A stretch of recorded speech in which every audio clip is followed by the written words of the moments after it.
sea. It ain't much, but it's enough for me.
Harmon, my man Harmon, he's hilarious, he's wonderful. He's not me on Facebook anymore, thank God. He was scaring me with that because he was so good at it. Yeah. Comedy Writers Guild. Comedy Writers Guild. It's a motherfucking Comedy Writers Guild. Who's ready to fuck bitches and get funny?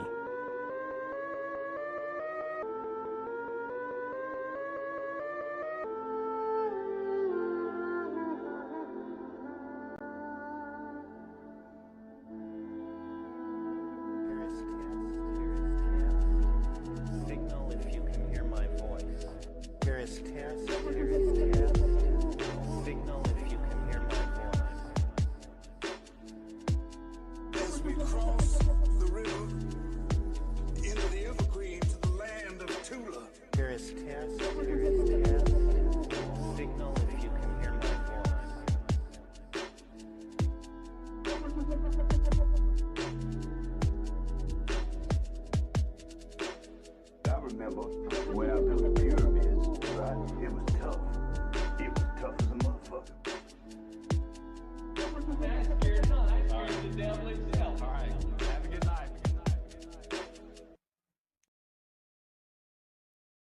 Yo. What's going on, everybody? It's your boy Harmon here with the Comedy Writers Guild for another amazing week. I hope you all had an amazing week. I know I did, right? So as always, if this is your first time here, again, my name is Harmon, and as always, we have my lovely co-host Travis Wayne. That fucking beautiful specimen right there. All right, we had a little bit of technical difficulties before getting on tonight, so bear with us. We got everything all figured out. Travis promised me he's not going to fuck this up for you guys. Okay? But yeah, if you're new here, let's get into how it works. How it works is we'll start off with a joke setup or a concept, and it is your job to deliver the funniest punchline in the comments. You'll have 15 minutes to submit your answers. Meanwhile, we will try our best to keep you entertained with our hilarious and spontaneous banter on topics of conversation that just happen to naturally arise. Okay, you guys get it? You get 15 minutes on the clock. We're about to drop the first joke concept for you guys. And actually, I left it up to you guys tonight. I went on the guild and I put a poll up. Most of you saw it. And I wanted you guys to choose because a lot of you like the memes, the caption this, and a lot of you just enjoy what we typically do with giving you joke concepts. So the winner was, it's a caption this kind of night. All right, so we're going to toss up a picture on the screen for those of you that are new, and you got to come up with the best caption. You know, pretty fucking simple. Don't fuck this up. But let's get those creative juices flowing. Let's get those fingertips ready.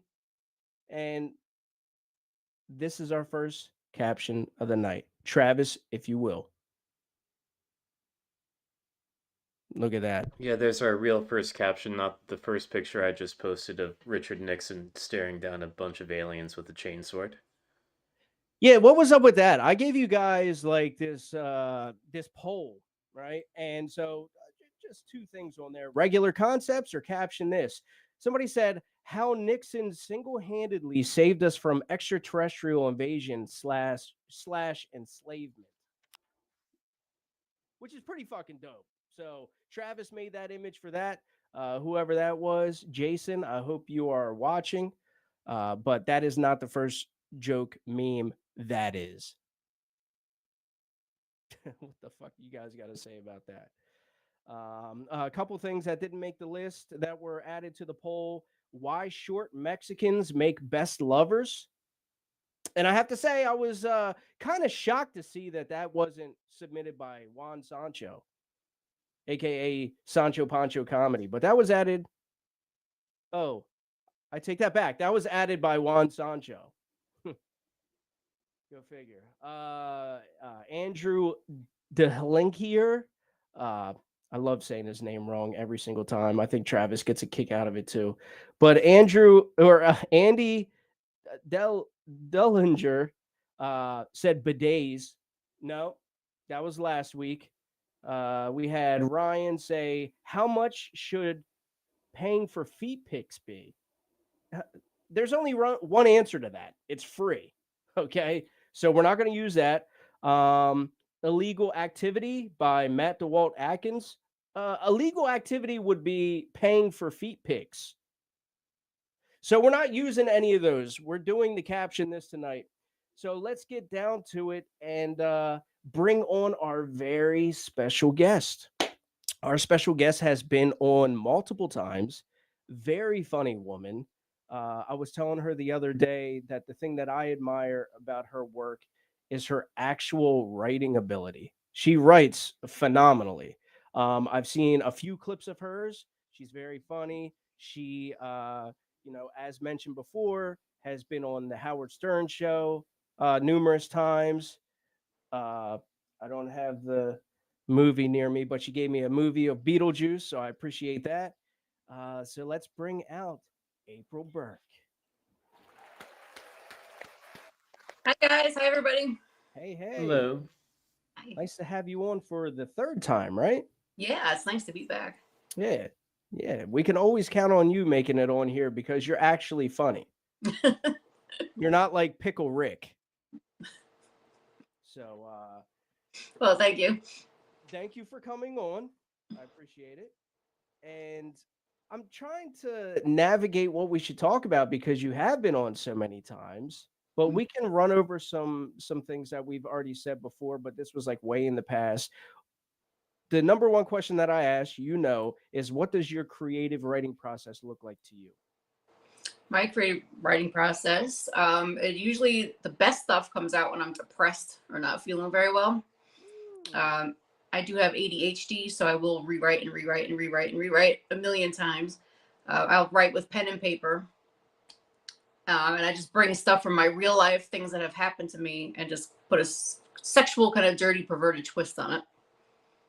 That you do. Yes. I think I saw a post today about you having somebody paint your pumpkins. Oh, yes, my pumpkins.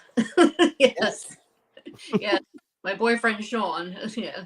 Yeah, I saw that. Yeah, you do a lot of sexual things.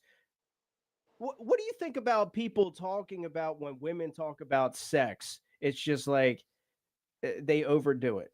What are your thoughts on that? I guess it depends on the comedian, I guess. Some women like to talk about their periods. I don't like to do that. That's just kind of yucky. But I don't know, the way I make it, I don't know, people seem to love it. I don't know. But yeah, like some people I have seen, I can't remember what her name was, but she kind of went too much, like too far. Damn, I kind of wish you remembered her name. I wonder who I that know. is. She like very famous? Yeah, she is kind of famous. Yeah. I can't remember what her name is though. Oh, Nikki Glazer. Oh, you think so? Sometimes, yeah. Yeah, I can see that. I do find it funny though, but yeah. But here's the thing, I think it's hypocritical because I feel like men talk about sex all the time in their comedy. That's true. And like, why does it get pointed out by women? Like, it's hard enough being a woman in comedy because you guys aren't that fucking funny. I'm glad you laughed at that. I agree with you on that somewhat. So we've talked about that too. Yeah. Yeah, but that's interesting that you brought up like the depression and the ADHD because I also suffer with that. I have ADHD like a motherfucker. And actually, it's something that I'm kind of nervous about because I just got on meds for it, like non-narcotic. I told my doctor, I was like, no narcotics for me, like, unless you don't want to see me again. But yeah, I'm kind of nervous about it because I feel like my ADHD is what gives me that inspiration sometimes. Yeah, it could. I'm on medication for it. I was put on Concerta like 4 years ago. And I haven't noticed any difference. Yeah. Oh, okay. Like in the creative process. I mean, I've noticed that I can pay attention better, but right. You're like, I haven't noticed any difference. I just keep fucking taking it. Yeah, right. Like, why not? It's an upper. Yeah, it is. That's a narcotic? It's controlled substance, yeah. Really? I didn't think that was. Yeah. Yeah. I don't know. Yeah, my doctor was like immediately was like, well, Adderall. I was like, nope. She was like, well, Vyvanse. I was like, nope. I was like, I'll take a downer. You got one of those? I'll happily take one of those. But she wouldn't give them to me. Fucking stingy. But yeah, so how do you think how does your ADHD work for you? It's different sometimes. Sometimes I have a problem just focusing on what the hell I'm doing. I'm doing like 3-4 different things at a time. I do get them completed though. Some people with ADHD can't get them completed. But yeah, maybe because I'm on medication. I don't know. I can. Yeah, maybe. You got me looking forward to something now. Cool. Yes. I just started mine last night. So like I haven't really taken the meds like that. And because I wanted to wait until I finished my test. Because I didn't want to start taking it, fuck up my brain chemistry, and then like be iffy with what I was doing. Oh yeah. But yeah, now we're getting super personal. Sorry about that. Oh, all right. I'm an open book. Yeah, so am I. Yeah, I just think that's interesting because I haven't talked about that subject with somebody about like how ADHD helps you with your creative process. But like the way mine does is I my brain is just constantly going. Like I have trouble sleeping at night. It's just firing on all cylinders all the time, and it helps me branch off into different topics to think about. Hmm. It's like uh, that's why I say when I write, it's almost like a thought experiment or like a writing experiment. And that's why people see me like grabbing onto a concept and just drilling it into the ground over and over because I like doing that because my brain likes to see. It's almost like remember when you were in school and they did like that little web and you start off with like the idea in the center and then you like branch out into like different thought patterns. That's Yeah. how my brain is constantly. And Yeah, it I helps. feel that. Yeah, I have trouble sleeping too. And when I write, like I will go a while without writing anything at all, and then all of a sudden I'll write a 20-minute set in one day. Yeah, It comes like that. And that's ADHD for sure. oh yeah. Yeah. Do you ever struggle with like writer's block? I do like when I'm extremely happy and content. Yeah. I do. Yo, I totally relate to all this. Mm. Yeah. Do you feel yourself like wanting to cling to your depression and ADHD a little bit? Is it like a comfort zone? It is kind of, yeah. Because I remember like when I first got all my medications together and I became like happy, I couldn't think of anything. I couldn't write. It was complete writer's block. Who wants to be happy? I know, right? Nah, it feels icky to me just thinking about it. I'd rather be miserable and fucking. I'm just gonna be that old man on the porch, just making fun of everybody walking by. These fucking kids. And I know that because I'm only 36 and I already do that. So I only imagine it's gonna get worse. But yeah, so you actually write. So you don't write in your phone or anything like that. You write on paper. No, it's always pencil and paper. That way I can erase and redo it. Huh. Mm. Man, I like that. There's been a few people, Travis, right, that like prefer to write with pen and paper. I am one of them. Yeah. Oh, true, true. Yep. Right here. I don't know. I feel like if I have to get up my phone and open up my notes app to type out a joke, I'm gonna get distracted by blinking lights and pornography before I ever get the jokes down. You got that right. Yeah. Yeah, the phone's a major distraction, especially with ADHD. Let's keep coming back to that because that's how my hyperfixation works. And like, I open up my phone for 1 second to like text my sister or something like that. Next thing you know, I'm like looking up RFK videos and feet pics, and it's just great. And you just get lost. Yeah, so you're right. It is like a major distraction tool too, but it also helps because me, I'll be thinking of a joke and I'll whip out my phone because that does happen to me, Travis. And like, I'll whip it out and I'll forget that I was about to write down a joke. And next thing you know, I'm inspired by something else that I see and I write down another joke. But yeah, this, I'm really going off. April, let's talk about you. Yeah. So I don't know. You want to dive more into the stuff about you being on Howard Stern? I haven't seen any of it yet. I know I told you that I was going to look at it. I have not seen any of it. You said you were voted. What were you voted? We were on the best of 2016. My episode was for Howard Stern. Okay. So what is that? Like the best out of 10 or something like The that? best out of the whole year. So Best your interviews. specific episode Yeah. was the best out of 2016. One of the best, yes. And you didn't whip your titties out. I did not. I did not. Damn. And they were Damn. covered. I know. What happened during that episode? We Howard interviewed me in High Pitch Eric because I was hanging out with High Pitch Eric, and he had all kinds of questions and scenarios that he threw at us. It was fun. He let me tell like 2 jokes. I don't remember what they were, but they were like little one-liners because Norm Macdonald the day before had done a 20-minute joke, and Howard was like, "You got to make this quick because I'm not sitting here for 20." I think I remember that. Mm-hmm. Yeah. Oh man, rest in peace of Norm. He's the greatest. Yeah, he was. Did you happen to meet Norm? No, I didn't. Ah, No. damn. The day I was there, Jeffrey Dean Morgan from The Walking Dead was there. Oh, okay. Hmm. All right, cool. Did he whip anything out? No, No, no one that whipped anything out that day. No. he would have won best of the year. Yeah. Yeah, Howard didn't really ask too many sexual things. I did tell him about how, because High Pitch Eric lives in not an apartment, but a room in the Bronx. I think he lives elsewhere now. But so when I got there, he asked me to spend the weekend. And I was like, okay. I figured there was like a couch and a bed. No, it was just one bed. A twin. Yes, Was it really? it was. Oh shit. Yes. Yeah. And he's, well, used to be very heavy set, so it didn't give me much room. No. Yeah, the second night he slept in a chair, a computer chair. Because you told him to, or respectfully? No, respectfully. Oh wow. Yeah. You said he kind of had a thing for you at the time. Yes. Yeah.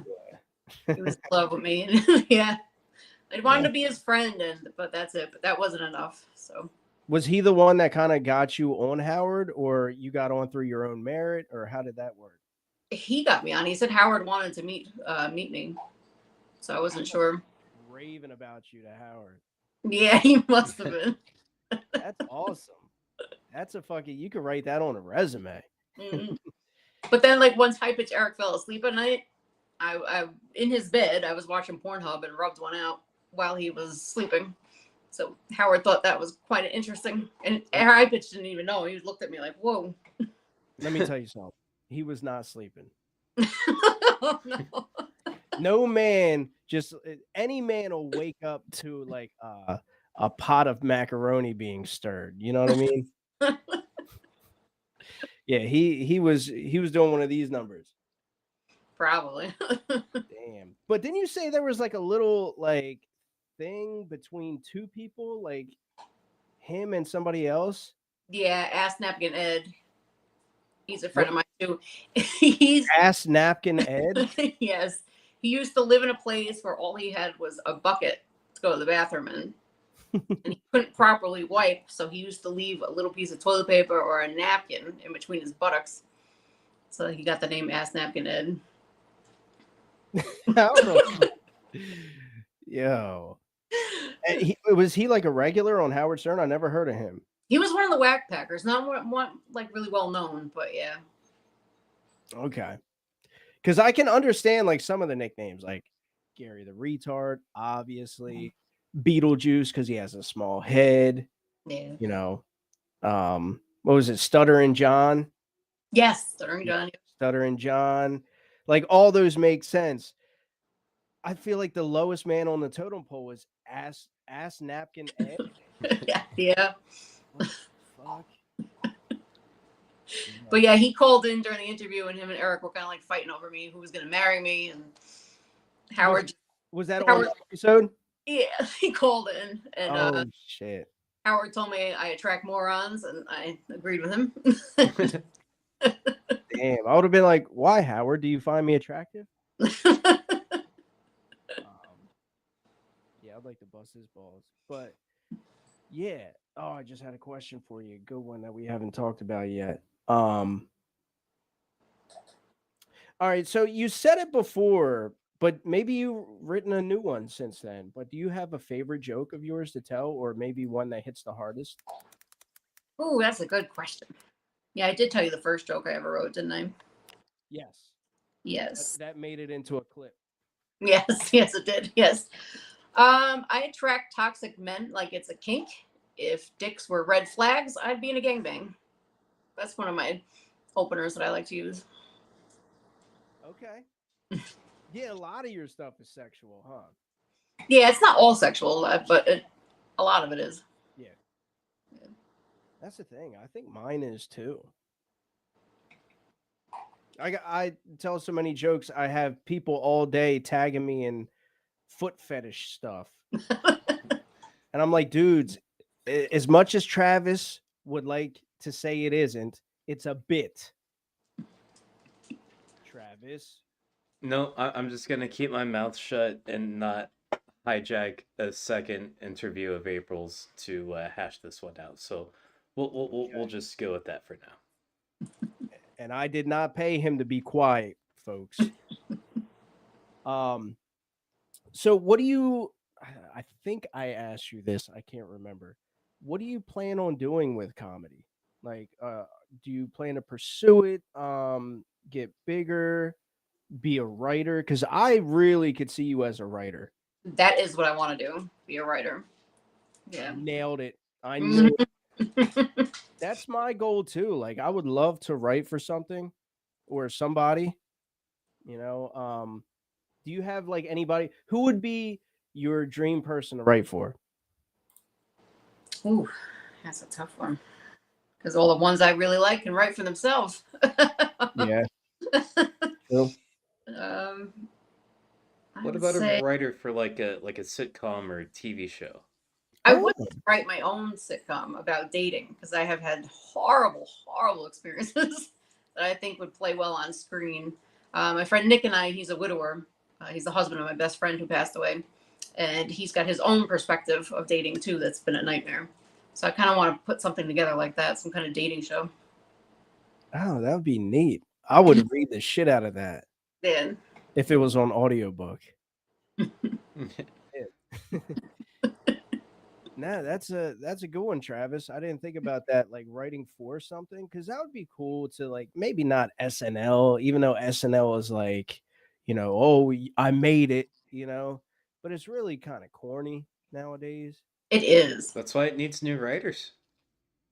Yeah, but very true. Good point. People like me and April, I'll tell you that right now. They're like, we'll come to them with the script. They're like, we're not putting that on TV. Yeah, it's just April's like, oh, what if he's fucking something? I'm like, oh, what if it's feet? And they're like, no, this is live, folks. Yeah, so you want to be a writer? I would. I have written for other comedians before, and you know, lesser known comedians, but I have been paid to do that. Oh, you actually got paid too? Mm-hmm. That was going to be my next question. Yep. Oh, that's neat. What does that like go for? I guess it depends on like the tier of the comedian. Yeah, what did he pay? I don't remember what it was. Maybe 500 he paid me. It was 15 or 20 minutes set. Oh, you wrote a whole fucking set. Yeah. For a dude. For a dude. Damn. Yeah. Okay. Just to let you know, if a dude wrote that for that dude, he would have got $750. True. Right. It's just how it works. Sorry. I mean, he asked me how much I wanted. I didn't know. I don't know what to ask. Dude, I've been trying to hand out jokes to people. I'm like, hey, I don't know if you accept jokes, but like, I'd be honored if you just took this, you know? Actually, one that I wrote a while back and then I kind of ran into it. It doesn't really work for me. It works for anybody really for like a one-liner, but I really thought it would work for, you know, Sir Winston Pickles. You know who that is? Yeah. So I really thought it would work for him. So I like messaged him because him and I message back and forth every now and then. Mm-hmm. And I was like, hey, man, I got this joke that would really work for what you got going on. If you want to take it, you know, I'd be honored.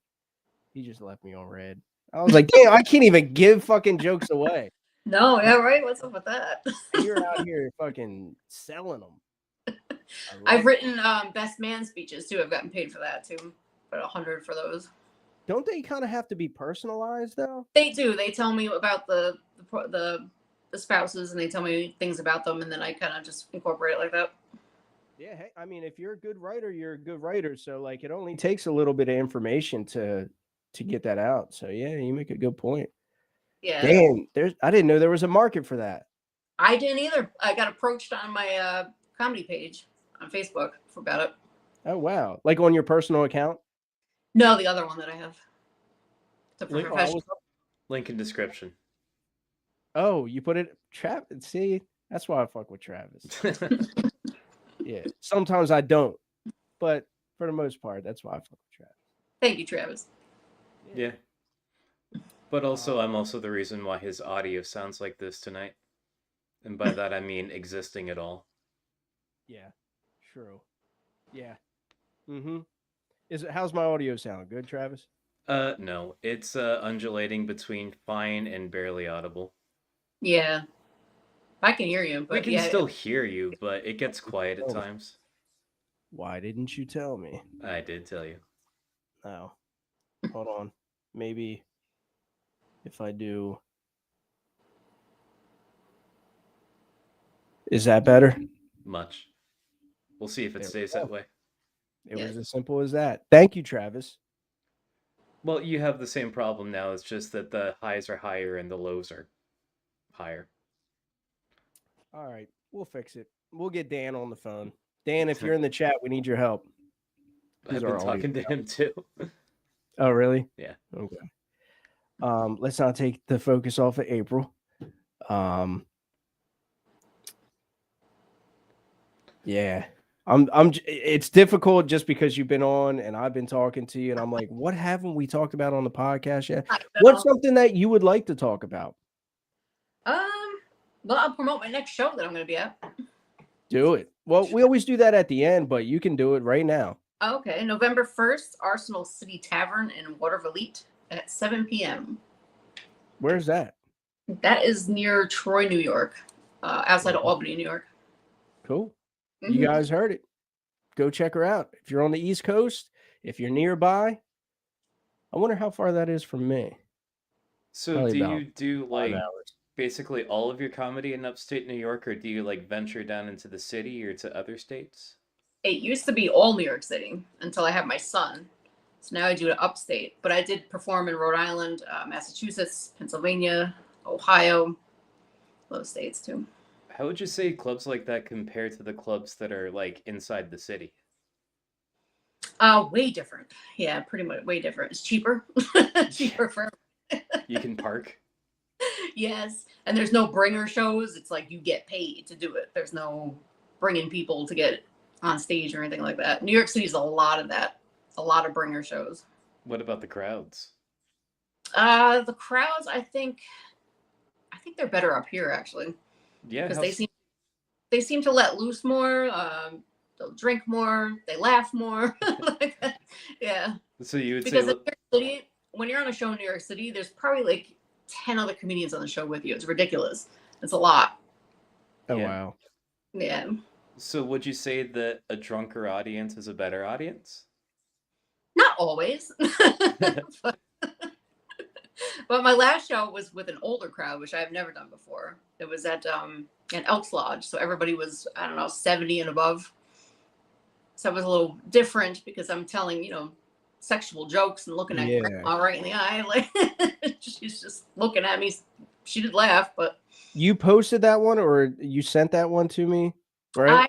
I have a couple clips from that, I think. You have a couple clips? Yeah, I remember that. Yeah. Now, I do know because part of my job description, what I do for a living, involves selling underwear. And I just happen to know that, like, old folks are kind of freaks like that. Yeah. Would you say so? I agree. Yeah. Definitely. Because before I went on stage, I was talking to people in the audience and I said, well, I don't know, it might be a little risque. They're like, oh, honey, don't worry about it. We've done it all. Okay. Yeah. Damn. I had Gertrude in my prostate for the past 60 years. We're good. Damn, I didn't think about that. Nursing homes where it's at. Oh, yeah. Yeah. They get freaky in those nursing homes. The amount of STD breakouts that happen in the average nursing home, they ain't gonna get pregnant. No shit. That's crazy, dude. Damn. How long have you been doing comedy? It's been a mix. I started in 2016 and then I took a break from 2018 to 2020. And then I did on-one shows. And then I took another break for about 3 or 4 more years and then got back into it. Cool. Yeah. How did you feel about the online shows? I thought they were weird. Yeah. Because when I was doing it, all I could see was me and the host. Like I couldn't see anybody that was watching or anything. It was kind of weird. Could you hear though? Like I feel like laughter is what kind of drives you. You know what I mean? Yeah, it's muted a little. Yeah, it's not like it would be in person. Yeah. That's why it's kind of hard when we're about to do another Comedy Writers Guild roast battle, and they're always fun. We did too, and they were great. And it's just kind of difficult, like online, because you can't have everybody's mics on at once, so you can't really hear the clap that you're getting, and it makes it seem dull. Yeah, I agree. Yeah. But this is coming from somebody who also does most of his comedy online, so Yeah. I don't know what I'm talking about. Yeah, but they can't give laugh reacts and those type of things. Yeah, maybe they should do a backing track, maybe give you laughs. Yeah, I'll add it to the task cam, I guess. I could see that, like maybe like an automated thing, like based on the number of likes and haha reacts that are coming in, like there could be like an audio sample that layers on more clapping sounds the more you get. Yeah, Yeah. that'd be. Yeah, set that up, Travis. Yeah, You're the dude. I'm too IT brained lately. I might have to. Yeah, that'd be awesome. We'll have that for the next roast. Yep. Yeah, we are coming up on our 30 minutes now. You kind of already shouted out like your next event that you're doing and everything, your next show. Do you have Mhm. anything else? Where is this? I can look at the link, but if you want to say it out loud, what is this other comedy page that you're talking about? I'm not even sure of the link, to be honest. I think it's comic April Burke, but I'm not sure. Does It that ring a is. bell, Links in Travis? But links in description. I got your Facebook, Instagram, and YouTube all up there. there you go. OnlyFans? Yeah, Facebook blocked that one. Feet When Finder? the writing doesn't work, then I'll go to. Yeah. Yeah, women have it easy in that respect, I guess. I don't know. I couldn't do it. I don't like. What if my brother watched or my dad watched? Oh yeah, I didn't think about that. Ugh. Then you Yeah. would know something about them that you previously did not. Yeah. I doubt they would tell her. Yeah. My dad would probably have a heart attack. He's got cardiac issues. Yeah, don't be killing dad. Yeah, it's early Definitely. access to the family fortune.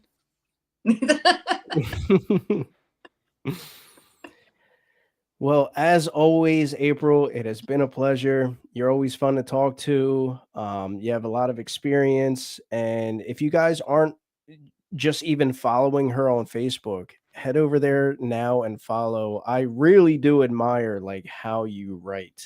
It's like so refreshing to see because you use all proper punctuation and all that. And you're very articulate. And what I noticed with your comedy is that you do like small little punches in the beginning, and then it always is followed up by like that strong one. And that's what I admire in writing. Well, thank you. Hmm. And thanks for coming on the podcast. Thanks for having me, guys. Of course. Bye, everybody. See you. Peace.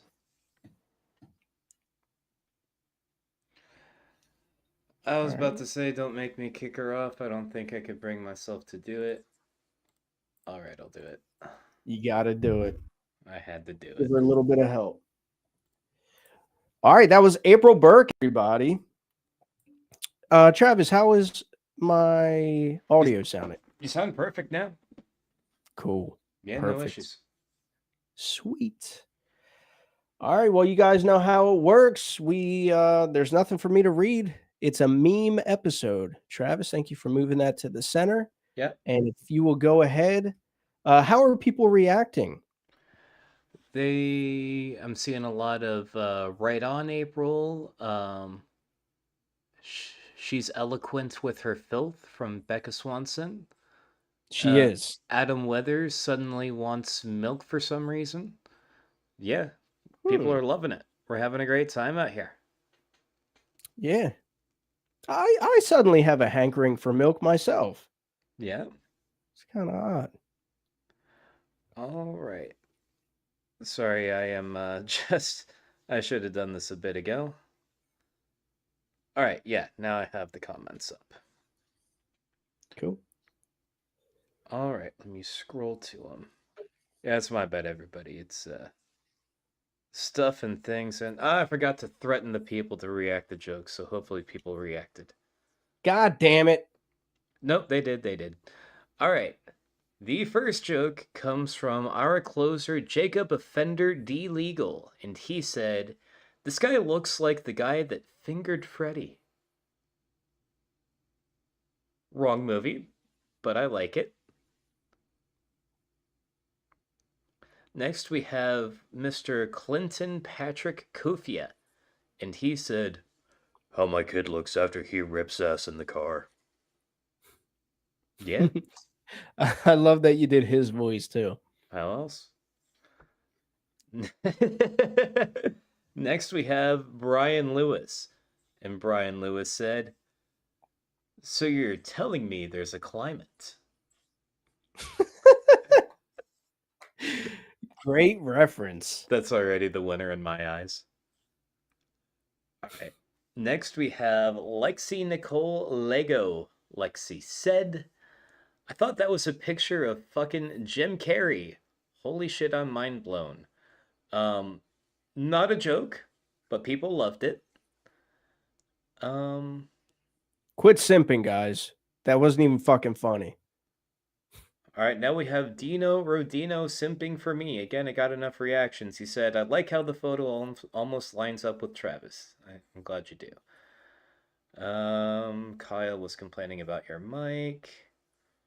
Okay, from Phil Lombardo. Phil said, "You recycle, so you're telling me there's a chance." And next we have Dino Rodino. Dino said, "Do you think that was the most annoying sound in the world? How dare you?" Oh, okay. Dude, this movie has so many fucking iconic lines that people could use. You know what I mean? Yeah. All right, that actually was all of them. Okay. All right.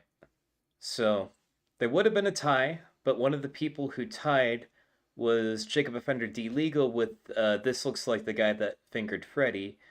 So therefore, the winner with a total of 4 reactions was "So you're telling me there's a climate," and that was Brian Lewis. All right, My Brian, man, Brian. stay tuned. You're about to get a link. And there you have it. All right. And while we're waiting on Brian, Travis is going to load up the second image of the night. All right. Let's see. Greta, deactivate. And this one, activate. There we go. What you guys got to say about that, dude? Let's see. All right, start of jokes. Go ahead and let her rip. Don't make me have to threaten you to react to them, even though I'm going to anyway. Dude, Brian's a fucking pro, dude. Hey, what's up, y'all? What's Yeah. good? As long as he can learn at some point to turn the TV down before he gets on. I did. See? Oh, I thought I heard us echoing. You did for a second. That's just so I could verify that we're working here. That's right. A nice shirt. Thank you. Thank you. Thank you for this awesome shirt. I was glad I was able to get one of these, and I wear it every single Thursday, especially to the AA building. Oh my God. And it has been called inappropriate quite a few times, and especially when it's time to pray, everybody takes their hat off, and I won't take my hat off when it's time to pray because I don't go to a halfway house like the rest of those motherfuckers. They always have to do their little rules and shit. And I'm so grateful that I'm not in rehab anymore, so I don't have to like tuck my shirt in. I don't have to fucking take my hat off when it's time to pray. So I don't have to do all that shit like they do. And they fucking hate me for it. And while I'm not taking the hat off and I'm holding hands, I gotta hold someone's hand here and another person's hand here. This is fucking spread eagle. While they're saying, "Forgive us our trespasses as we forgive those who trespassed against us." Fuck bitches. You know what I mean? Like, like they're reading that shit, and I'm like, yeah. I get halfway through the prayer and I just bite the shit out of my lip because I know I'm looking at half of them trying not to fucking spew out their shit. You know, I'm like, yeah. But yeah, there's a couple of ladies in there that are seniors and they don't like it, not one bit. But that's just tough because they always talk about when they were sluts with the Almond Brothers. And I don't want to hear about it. You know what I mean? I'm tired of that shit. Fucking the Almond Brothers are done. That shit is old and done. I don't care. I love hippies, but you know, that one's over with. Fuck As far as that, yeah. yeah, fuck that mud shit. You There's know, not like every time I there's not do a what? single word that came out of your mouth just now that I wasn't absolutely enthralled with. I know. Thank you. I fucking Yeah, love man, having this guy on the show, dude. I get nervous because I feel like I'm tapped out. I'm just tapped the fuck out. But then I see my face on TV. I'm like, no, I'm not tapped out. Look at that weird shit. I see up my nostril. I'm like, dude, you know, and it's on television. And I'm thinking, man, this is just so weird. And I get freaked out. And it inspires my mania to kick in a little bit because I don't know what's going to happen next. I've been going through some PTSD for the last week like you wouldn't believe. You want to talk about that? Yeah, my son, fucking, he misses me a lot. And his mom sent me a text message the other day.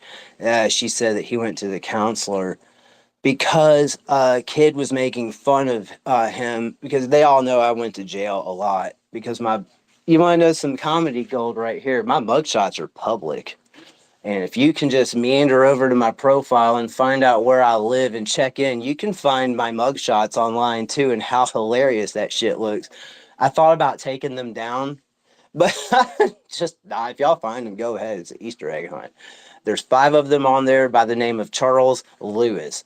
Well, all the kids at his school fucking saw that shit and they make fun of him for it. And my son started going to MMA last year and has learned a lot.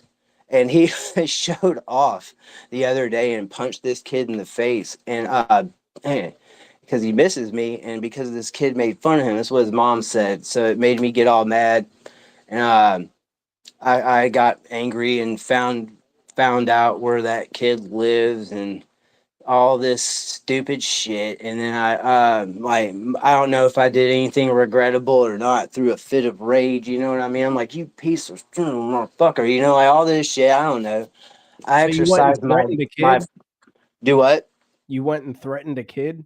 No, not really. Not like that. No, not like that. I fucking I made sure that it won't happen again in a manner where I didn't do anything direct. And it was like very like artistic in a manner where it kind of threw me off for a minute. And I'm like, I just get mad, you know, like no one fucks with my kid about me going to jail and all that kind of shit. You know what I mean? I'm like, the kid's parents are fucking crazy, fucking crack. I gotta shut the door for this one.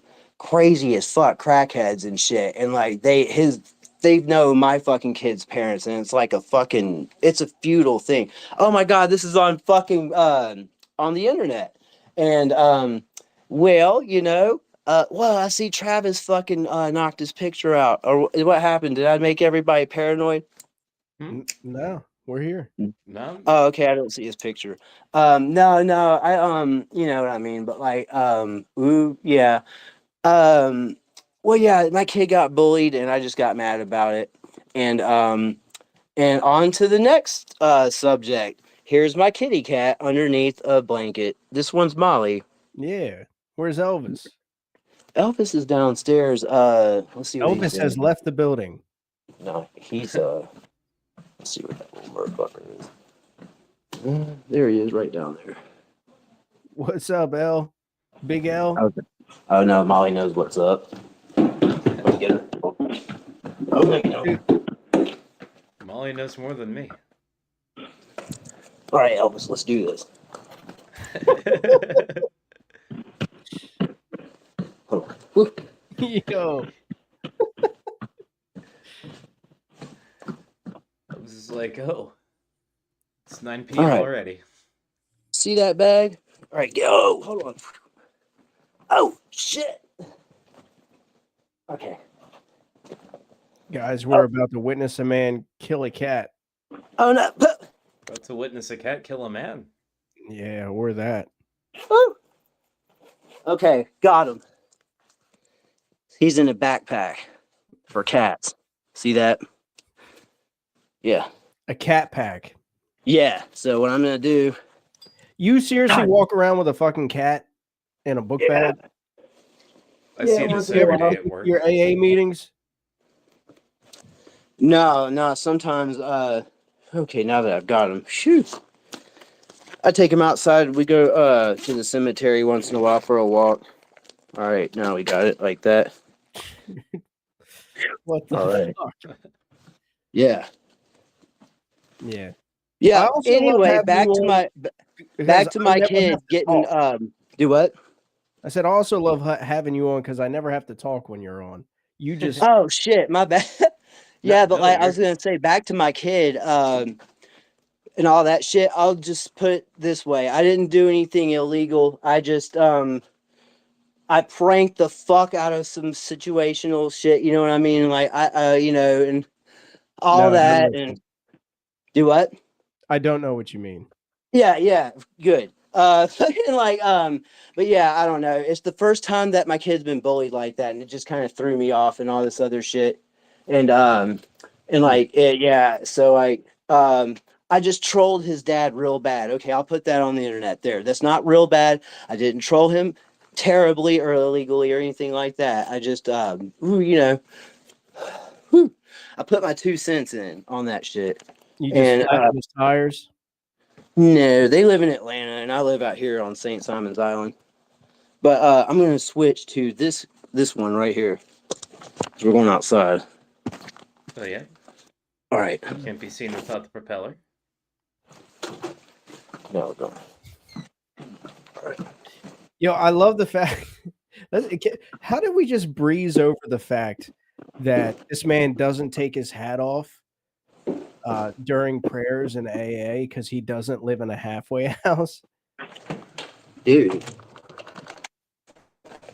Yeah, out here the Halloween lights. I think his phone is transitioning from Wi-Fi to cell service. Yeah. Mm-hmm. I imagine he'll be back in a moment. Yeah, talking about piss or whatever, like last time. Yeah, I can't wait to find out where we drop into this time. Yeah, it's always wild. Here he Okay, is. now we're here. Yeah. Okay, cool. Yeah, I want to show y'all my house. The Halloween lights and shit. Okay. There's that. Oh, There's some shit. pumpkins and shit. A little ghost. All that good shit. Nah, it's too spooky. That's too scary for me. I'm gonna hide behind Emo Tolu here. Yeah. Look at that.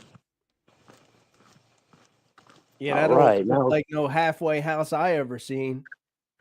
Oh yeah, no, it's like. It's an all the way house. Oh yeah, this is all the way home. That's a full send home. Yeah. Yeah. Yeah, and I got Elvis all sealed up now. Oh God, my neighbors that don't like me, that are cops, are standing right out here. Look. See that? Sure. Yep. That's the 5-0. I mean, legit.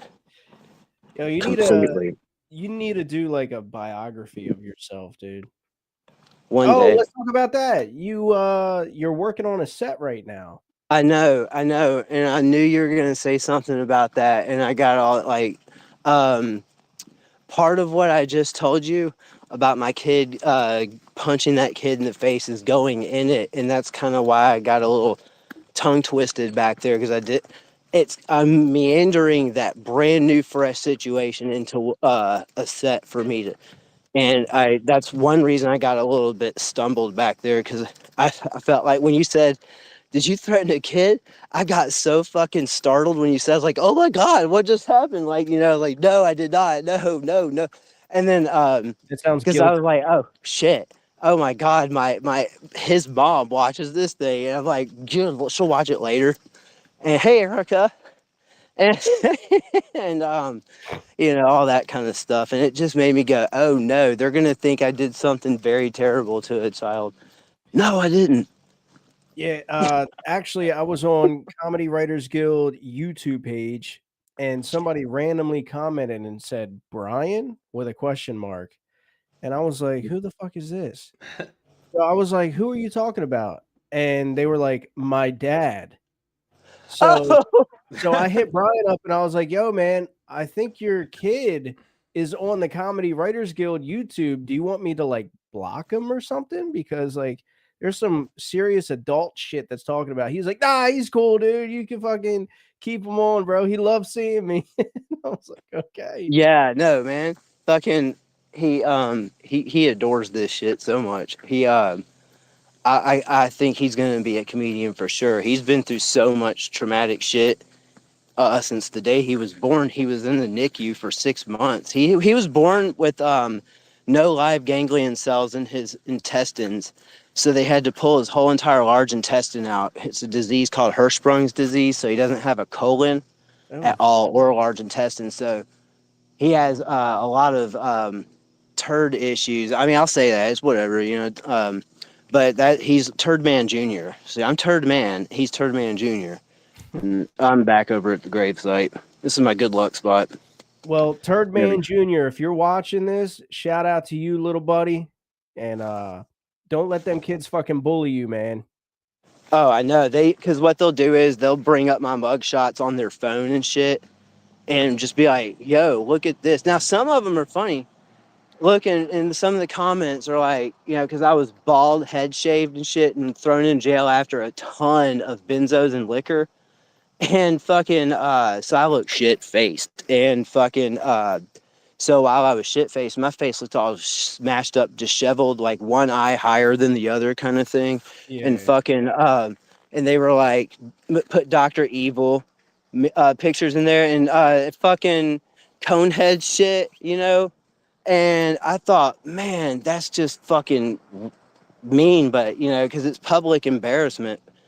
It's all right. It's called the Georgia Gazette. And is the Facebook page is called Glenn County Crime. And it's under Charles Lewis. You'll see the mugshots yourself. In fact, you can just Google Charles Brian Lewis, and that shit comes the fuck up. And it's okay. Jamie, if you could hop on that, please. Yeah, I'm out here laughing my ass off out in the cemetery and shit. God, all right, after we toss your zannied up mugshot, we're gonna let you go. Oh my god, this is too funny. Y'all could caption that thing. Let's see. There's 3 of them that come up real quick. Then 2 more with a little digging. Yeah, one of them's paywalled. Let me try this other one. One of them's an obituary. I'm sorry, mate. Oh no. He lives awful close to a graveyard. This might be a little bit spookier than I was prepared for. Yeah, Charles Brian Lewis.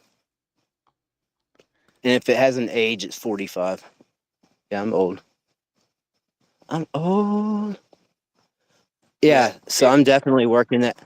I'm definitely working that. Oh, it won't show it? No. Unless I'll find it. It comes up really easy. Drop it in Comedy Writers Guild and hit them with a roast me. All right. I will. Oh, never mind. I will, yeah. Oh, he found my God, you did? Yeah, I did. All right, let's see it. I thought I just saw a cat, and it was not. It was a shadow.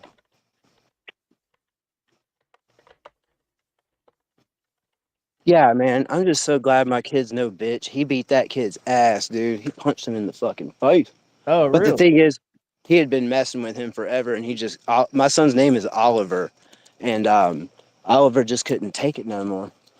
Good job, Turd Man Jr. All right, I'm throwing up the image.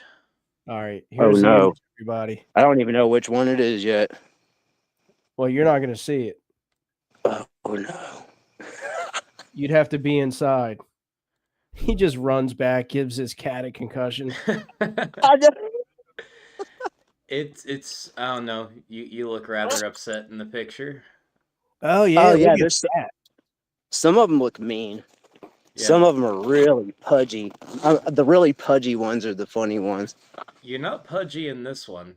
No. That must be my mean one. My mean mug. You actually look. You have an air of sadness about you. Oh, it might have been my Klonopin night. Yeah. He's got them all filed under different names in his brain. Oh, that Yeah, was Klonopin night.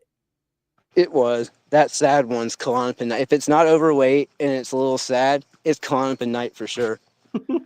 Yeah, I've had a couple Clonopin nights myself. I don't Yeah. recommend it to anyone. Nah. Yeah, and then you wake up in jail and you have literally no idea how you got there. Then you try to wake up out of a fucking. It's like you're waking up out of a nightmare. You trying to wake up and you're like, nope, I'm in jail. I literally am. And you, no matter how many times you try to re-wake up, No, It's like you're Inception. there. It's like Inception, but like you're instead of waking up a dream inside of a dream, you're just a dream inside of a jail cell. Oh my God, this is right. Yep. see, my last Clonopin night before I gave that shit up forever, I woke up missing half of this tooth right here. I was missing a fingernail, and I was also missing the respect of my family. So, yeah.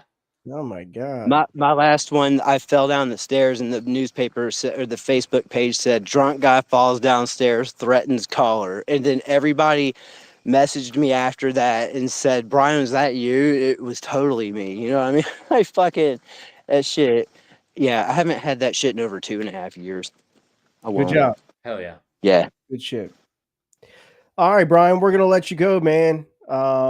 Hey, see ya, Elvis. Bye, Elvis. Bye, Hell Brian. yeah. Yeah. See you, All right, Turtman bye, y'all. Jr. Peace. See y'all next week. Later, bro. Peace out. Yeah, he looked happier than a pig in shit, dude. Yeah. At the end there, I fucking love Brian, dude. He's a trip. Yeah. Makes me happier than a pig and shit to have him on.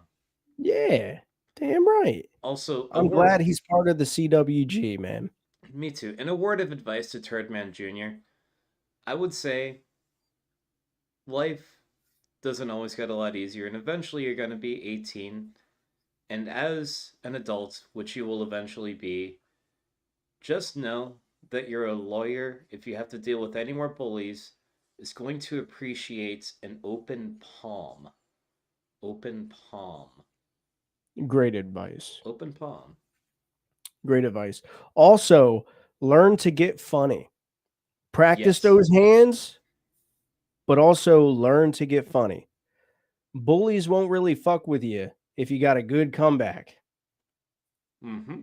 And that's a little word of advice for you, Oliver. Thank you for watching. Thank you. All right. Now that we just spoke to CWG's youngest viewer, let's get down to what this show is about. And we got Tolu there, Mm-hmm. looking a little emo. What you guys got to say about that? All right. I don't know what I did to do this, but I navigated off of the page. Whoopsie. Sorry about that. Oh, that's not the. Can it not just fucking. I type in the thing, then it gives me like everything but the podcast page, but here we are back again. Seeing a new name saying hello. Jennifer Norton. Hello. Welcome to Comedy Writers Guild. What's going on, Jennifer? All right. So, well, it's not a joke for the concept, but I'll read it anyway. It comes from Jacob Offender D. Legal, and he said, "This guy looks like he's boofs SSRIs." Mm-hmm. Yeah. All right. Was he talking about Brian? I think he was talking about his mugshot, yeah. Oh, okay. Yes, for sure. Because I was like, that's not Tolu, but yes, definitely Brian. Right. Next comes from Dan Zilla Drums, and Dan said, "Goddamn, a couple more minutes, he'll drop his social security number." Again, not a joke for the concept, but we love it, Dan. Thank you. Dude, he was just giving way too much information. I'm like, dude, you're about to incriminate yourself, bro. Yeah. Next comes from, once again, Dan Zilla Drums, and he said, "This is the laziest Chewbacca costume I've ever seen." And next we have Dan Zilla Drums, and he said, "This is the guy they send looking for you when you rip off Hot Topic. And next we have Dino Rodino, and he said, please welcome to the stage 9-inch N. Oh, God. Yo. Alex Krieg said, right before you shoot up the school sideways. Dino Rodino, a werewolf in the bad part of London. By the way, he meant 9-inch Nigerian. You know he got those 9 inches. Yeah. Yeah, that's what he meant. And that he's Nigerian. I think that's a true fact. Don't quote me. All right. Next we have Dino Rodino, and he said, F you, Dad. Dad? And that was good. Kyle Yamkowski said, 30 seconds to bars. Hell yeah. All right. Those were very few, but the ones we did have were pretty fire. Oh, really? There was one that didn't get mentioned. Let me see if I can remember it. It was AK, and he said, when dad tells you he's going out to the vape store and never comes back. I'm surprised that didn't get likes. Yeah, no. But we do have a very clear winner here. And the winner, with a total of 8 reactions, the joke was... The joke was, this is the laziest Chewbacca costume I have ever seen, and that came from Dan Zilla Drums. Prepare for a link. Dude, I'm surprised Dino didn't win that one. Oh, I know. Yeah, Dino, he had a couple of fire replies. Dude, Dino, shout out for that one. In my heart, you won that one. That you did fucking great. Yeah. If while we're waiting for Dan, if everybody would just take a moment to go share this podcast right now, just share it on, your account, whatever you want to do with friends, family, people who love comedy, people who think they're funny. Yeah. Now's the time to do that. Also, if you are watching us from, are we on TikTok right now? Yes, we are. Okay. If you're watching us from TikTok or you're watching us from YouTube, come on over to Facebook at Comedy Writers Guild Live Podcast. Oh, we haven't even been kicked off of TikTok yet. We're doing great. Oh, wow. This is a record. We're setting records right now. So if you're on TikTok and you're watching and you want to be a part of the chat, come on over to Facebook, Comedy Writers Guild Live Podcast, or follow me at Harmon Comedy on Facebook.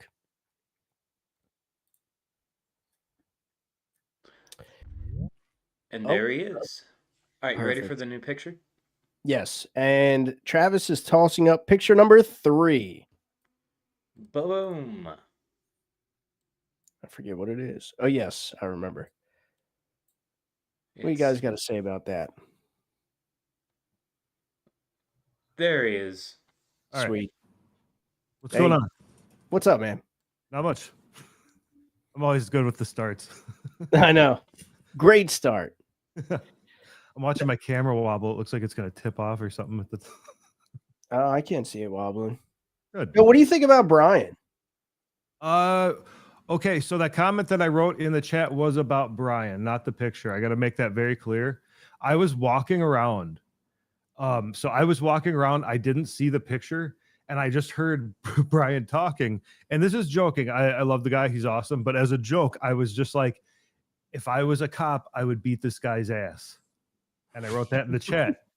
And then I saw the picture, and then I thought that like people might have associated it as a fucking like it got like 8 reacts. It got like 8 likes right away. Oh shit. That got 8 reacts. And like and then I tried to write a quick redaction explanation of that, and that got like 5 reacts. So I just deleted them both. But I just want to clarify that. Yo, I'm so glad that you explained that. I'm glad too. So I had to clear that up, because what I do, I listen to the podcast through some Bluetooth headphones when I'm walking around setting up and cleaning. And so I'm just listening to stuff. I'm not really like looking back and forth at the screen. And I hadn't looked yet at what the picture was. Mhm. So I was just like listening to him talk about all this like stuff. And I was just like, oh man, if I was a cop and I heard this guy like just all going off about all this shit, like I'd be like, get the fuck on the ground. Like, Meanwhile, all innocent, it's fucking Tolu dressed up in an emo. Oh my god, dude, that's fucking gold. I remember you told me that you were just listening to the podcast one time and you didn't realize when I had Maya Wells on, right, how I turned my hat around and it had like the lot lizard thing on it. I love lot lizards. Yeah, Dude, live and I love love lot the lizards. Yeah, and I flicked it and everything, and you were like, dude, I was just listening on my headphones. Not until I watched it did I realize what the fuck was going on. dude, because I was like, dude, because you played it so well audio wise. I was listening to it and I was like, what the fuck? He doesn't know what the fuck a lot lizard is. I was like, he's been out and about, like what the, you know, like yeah. I got a damn CDL. Not that I ever got a lot lizard, not that I would, but I do. You're so now you're officially, I don't know if you can you say that on here? Is that a dangerous thing? No, you're officially certified? Yes, sir. Dude, let me give you a little taste of what's been going on. These 2 books is what I took a fucking test on, bro. Nice. Yeah. So I am officially certified. I can go anywhere in the world and tell you that you're building shit wrong and then head to the porta potty. Hell yeah. Yo, dude, that was are you qualified to tell us the truth about 9/11 yet? I'm looking into it. That's why I did all this. Could you go inspect that building? Yeah. Like, I'm here, guys. I know I'm a little late. I'm gonna need you to bust it all back out. Well, the footings are still there. So you know how much I love feet. I'll be all over that foundation. Oh, dude, and you know what you could do after that? Have a nice little lunch on the toes of the Statue of Liberty. Ooh, romantic. Hell yeah. Hell yeah, dude. Now, I just have to say, so there was like 2 jokes this week that had me cracking up. I already talked to you about this, Dan, but like not that often do I actually laugh out loud while reading comments. Like you might get a little bit like that, you know what I mean? I Or know a smile. Yeah. Huh? Yeah, I know what you mean. Yeah. Are you being a smartass? No, I know what you mean. Like there's a lot of just stuff that in passing it's funny, but it's just kind of like, they made a thing. Reading is different, but like also when you know the person and you're reading it in their voice and you know their style of humor. Yeah. So like that was something I talked about how I passed and I'm officially a building inspector. And Dan made a comment on there and he said, the building's all wrong. Do it again. Or no, you said start over. The building's wrong. Start over. That's Harmon as he's walking to the porta potty. And dude, I laughed my fucking ass off, right? To the point to where like I read it and I had to get out of my vehicle to go do an inspection. And I'm shaking the guy's hand and I was cracking up. And I'm like, I'm sorry. I said, I was just listening to a funny podcast. I had to like come up with something. The whole inspection, I could not stop fucking laughing, dude. He just thinks you're ripping him off. Yeah, right. Luckily, I didn't have to fail him. So, no matter what, he was just like, all right, good. Like, oh yeah, fucking foundation looks great. Yeah. Yeah, but that shit was funny, man. And then also I made I gotta shout this guy out too. It was who was it? Jay Coulter. Because I made a post about it was the one where I was talking about whoever pays for feet pics is fucking dumb. Just look down, retard. And then Jake was like, sometimes I like to sit on my foot until it goes numb and pretend that it's somebody else's. That's a good one. All right. And dude, I lost it. I was like, dude, that's fucking hilarious. That is. I like that. Yeah. You have any jokes that you've been working on? I don't think so. I can check my If I walk, my camera's gonna follow me. I don't know if I can handle that on the internet. If I have any, because this is typically what we do. We just go over jokes that we were thinking of. What about you, Travis? What's that? I was in the middle of threatening our audience. What'd you say? Oh, good job. You have any new jokes? Excuse me. Shit, no, I don't even remember what happened for the past week. It's been a lot. Yeah. Yeah, I'm getting ready to take a very similar test to the one that you just took. And I just took my midterms for that test. And holy fucking Christ, it's the most, like, fucking cock and ball torture. 2 hours, 100 questions, 10 of the questions are whole ass labs where I gotta fuck with routers and switches and shit and I'd be lost. acronyms. Yeah. I couldn't even figure out how to get my fucking audio to work. Yeah. It seems like it's fine now. Yeah. Did you do anything or? No, I adjusted it after people were saying that it wasn't good. Okay. Did you do something before to make that happen? Yeah, so when I was taking my test, I had to take it on my work laptop in my lab here.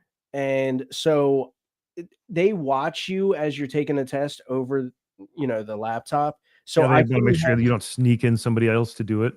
Exactly. So they also make sure they make you like take the laptop and spin it around, show under the table, everything. So I had to like drape Spread your cheeks. spread your ears. They like make you check your ears, make sure you're not wearing any watches, you can't wear glasses, and you have to get permission to wear glasses while taking the test. Imagine if it's just a creep running that part of the session. It's You're like, right. yeah. And I'll do the ears. Show me your Slower. ears. We can't have any cameras in your bra or panties. Yeah. Can you take your socks off? But yeah, so I had to unhook everything. I had to drape something over my large screen, which is like a TV here. I had to take my other screen out of the room. I had to disconnect everything, all the cameras, take it out of the room. So when I plugged everything back up, it was just all fucked up. I bet that room just looks creepy as fuck with nothing but a computer in there. It does. Just the masturbatory. Yeah, it's a small room too. Victorian era goon chamber. Just nothing but the desk and the computer and a chair. Like, Oh, don't forget about the couch. yeah. Yeah. I'm not the oil's staying. I'm not. You're not gonna make me leave open the closet, are you? Who's really getting inspected here, huh? Yeah, right. So did you write any jokes? I didn't. Oh, no? Damn, that's a first.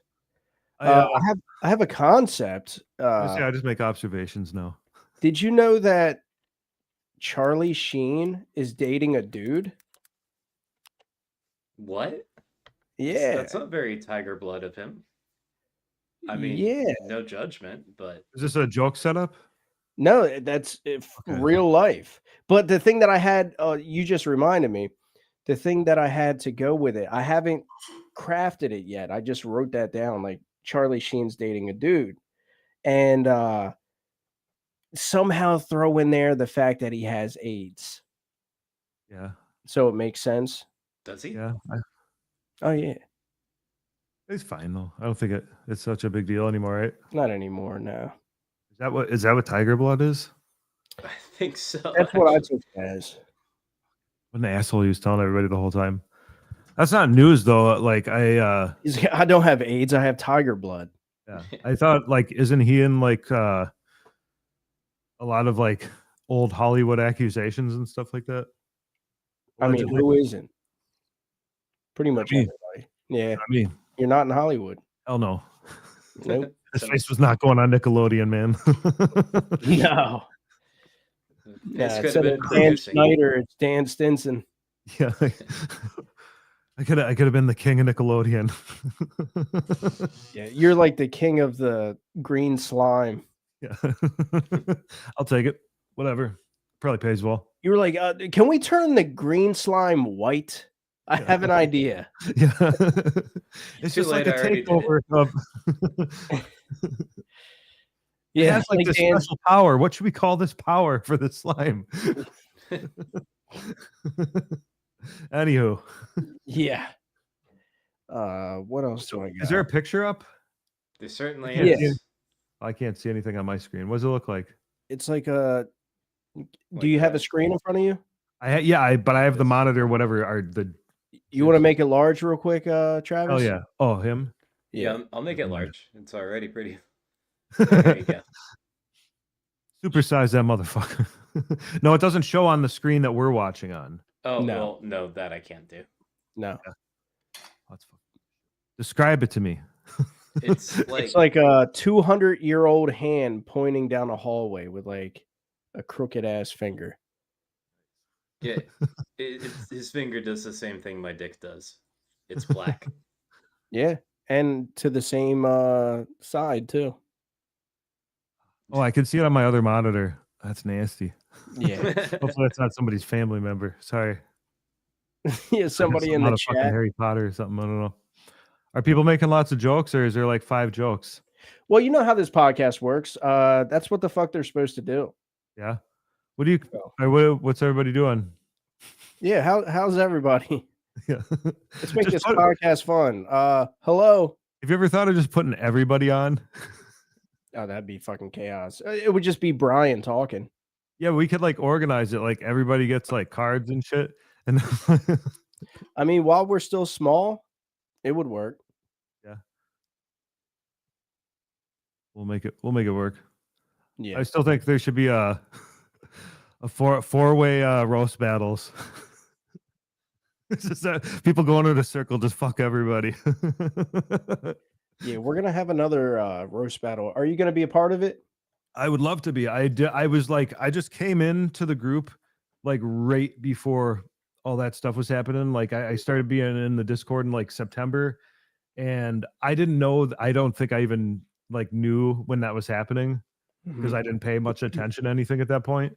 So that's on me. But yeah, I would absolutely do it. I don't know if you guys are just like picking people, or is it just like Secret Santa at random type shit? Like that's how we did it last time. Or is it people that have like legitimate beefs?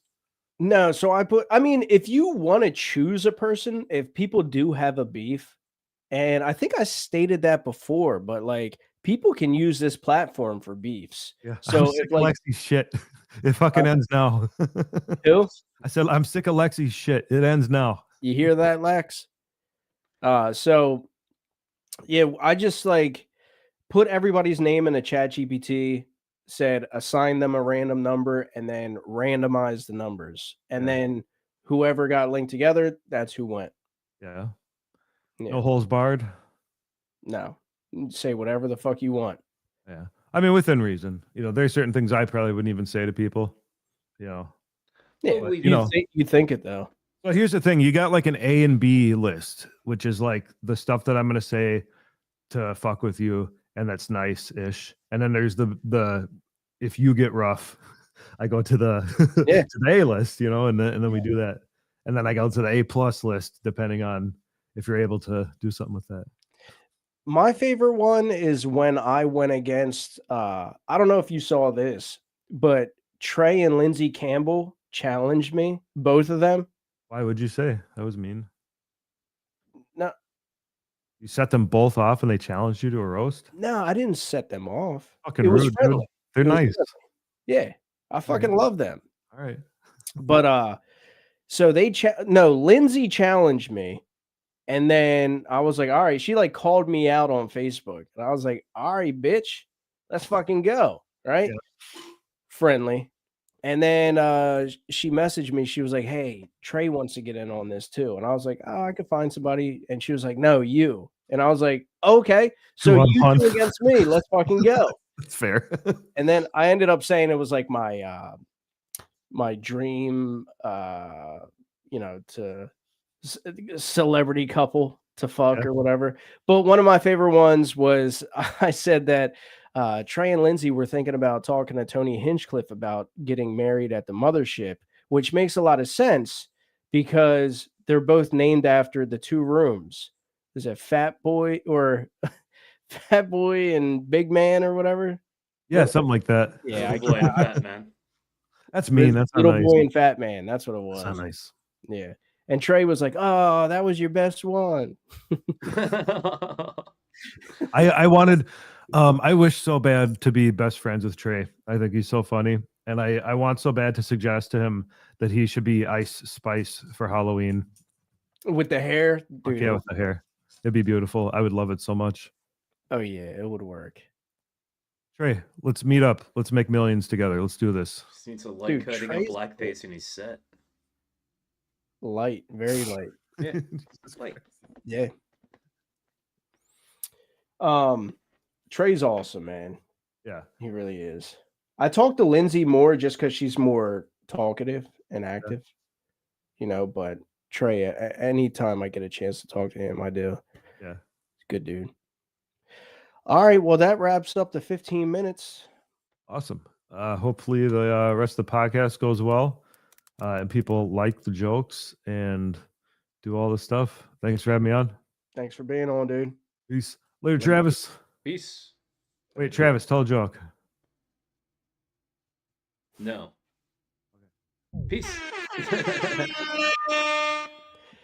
All right. Putting my man on the spot like that. That's fucked up.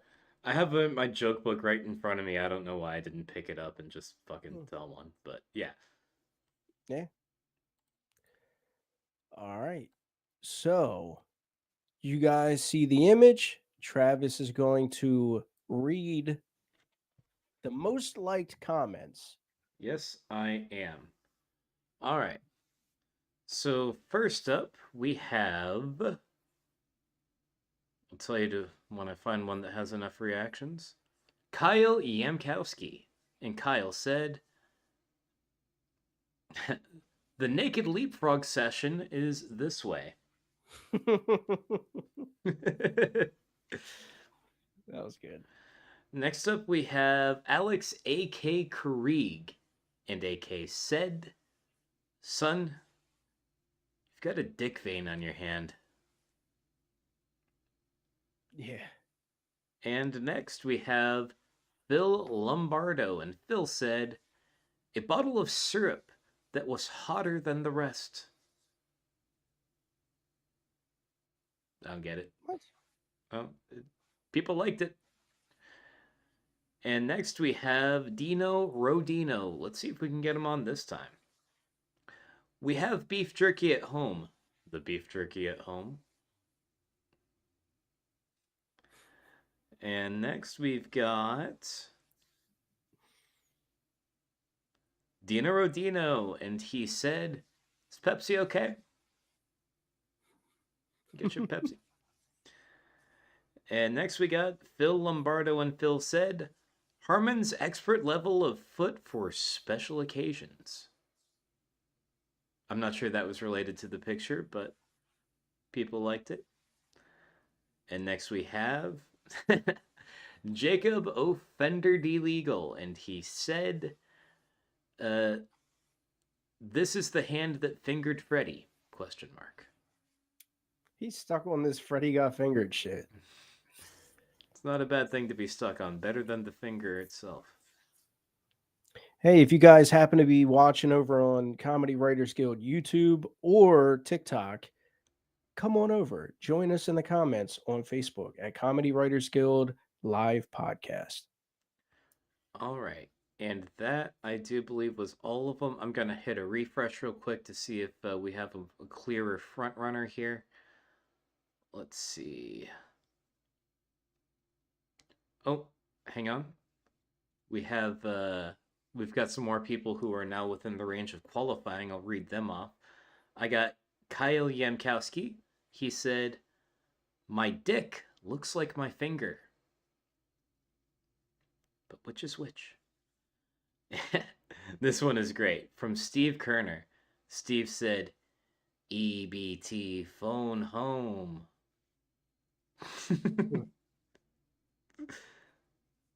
That was underrated. All right. So, let me double check that no one's beat him. Nope, no one has. The winner, with a total of 5 reactions, the joke was, son, you've got a dick vein on your hand, and that was none other than Alex Krieg. All right, Alex, check your messages. You got a link.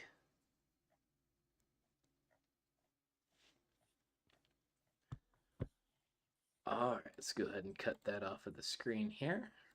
Yeah, let's cut that off and let's bring up the next one. The final meme of the night Boom.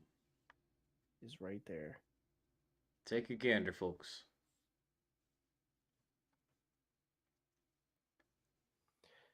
Yeah. Dan's going to have a field day with it, but he can't come back on. Oh well. Hey, Kim is in the chat. What's up, Kim? Frederico. I think I'm saying it right. I don't know. That's how you've been saying it. I thought you were saying it right the whole time. Yeah, then she got mad at me, and then she spelled it out phonetically in the chat, and the way that she spelled it is the exact way that I had been saying it, so I don't know what the deal is. Alright, now let's check. Oh, I can't hear you guys. Yes, you can. Oh, I can hear you guys. Yeah. What's going on, bro? What's up, man? How you doing? Did I come in and interrupt something? No. Oh, shit. Oh, wizard. Little Wizard, what do you guys say about that? I don't know. Just taking a glance. My mind is all over the place tonight because I'm like packing in the middle of this show because I'm leaving tomorrow. Where are you going? Going down to Humboldt, or just north of Humboldt County for the first time since I moved away from that place. Is it far? It's the northern. I'm going to actually Del Norte County, which is the northernmost county of California. But Humboldt County is where all the redwoods are, stuff like that. So what are you going camping?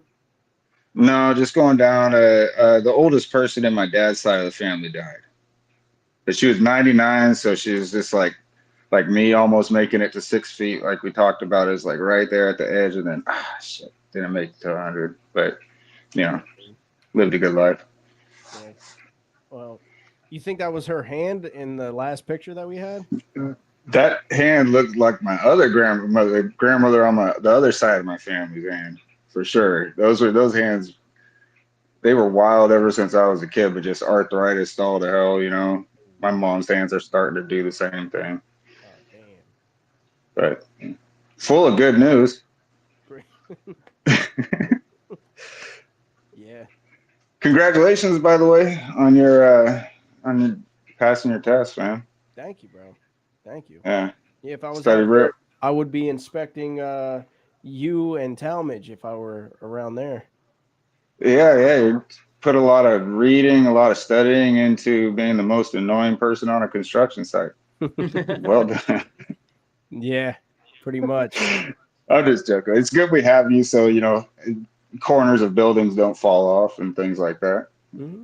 I don't know if you heard the first time I said this, but back in April when Harmon was coming up to Tennessee to stay with me and do Kill Tony, we barely made it into the parking lot.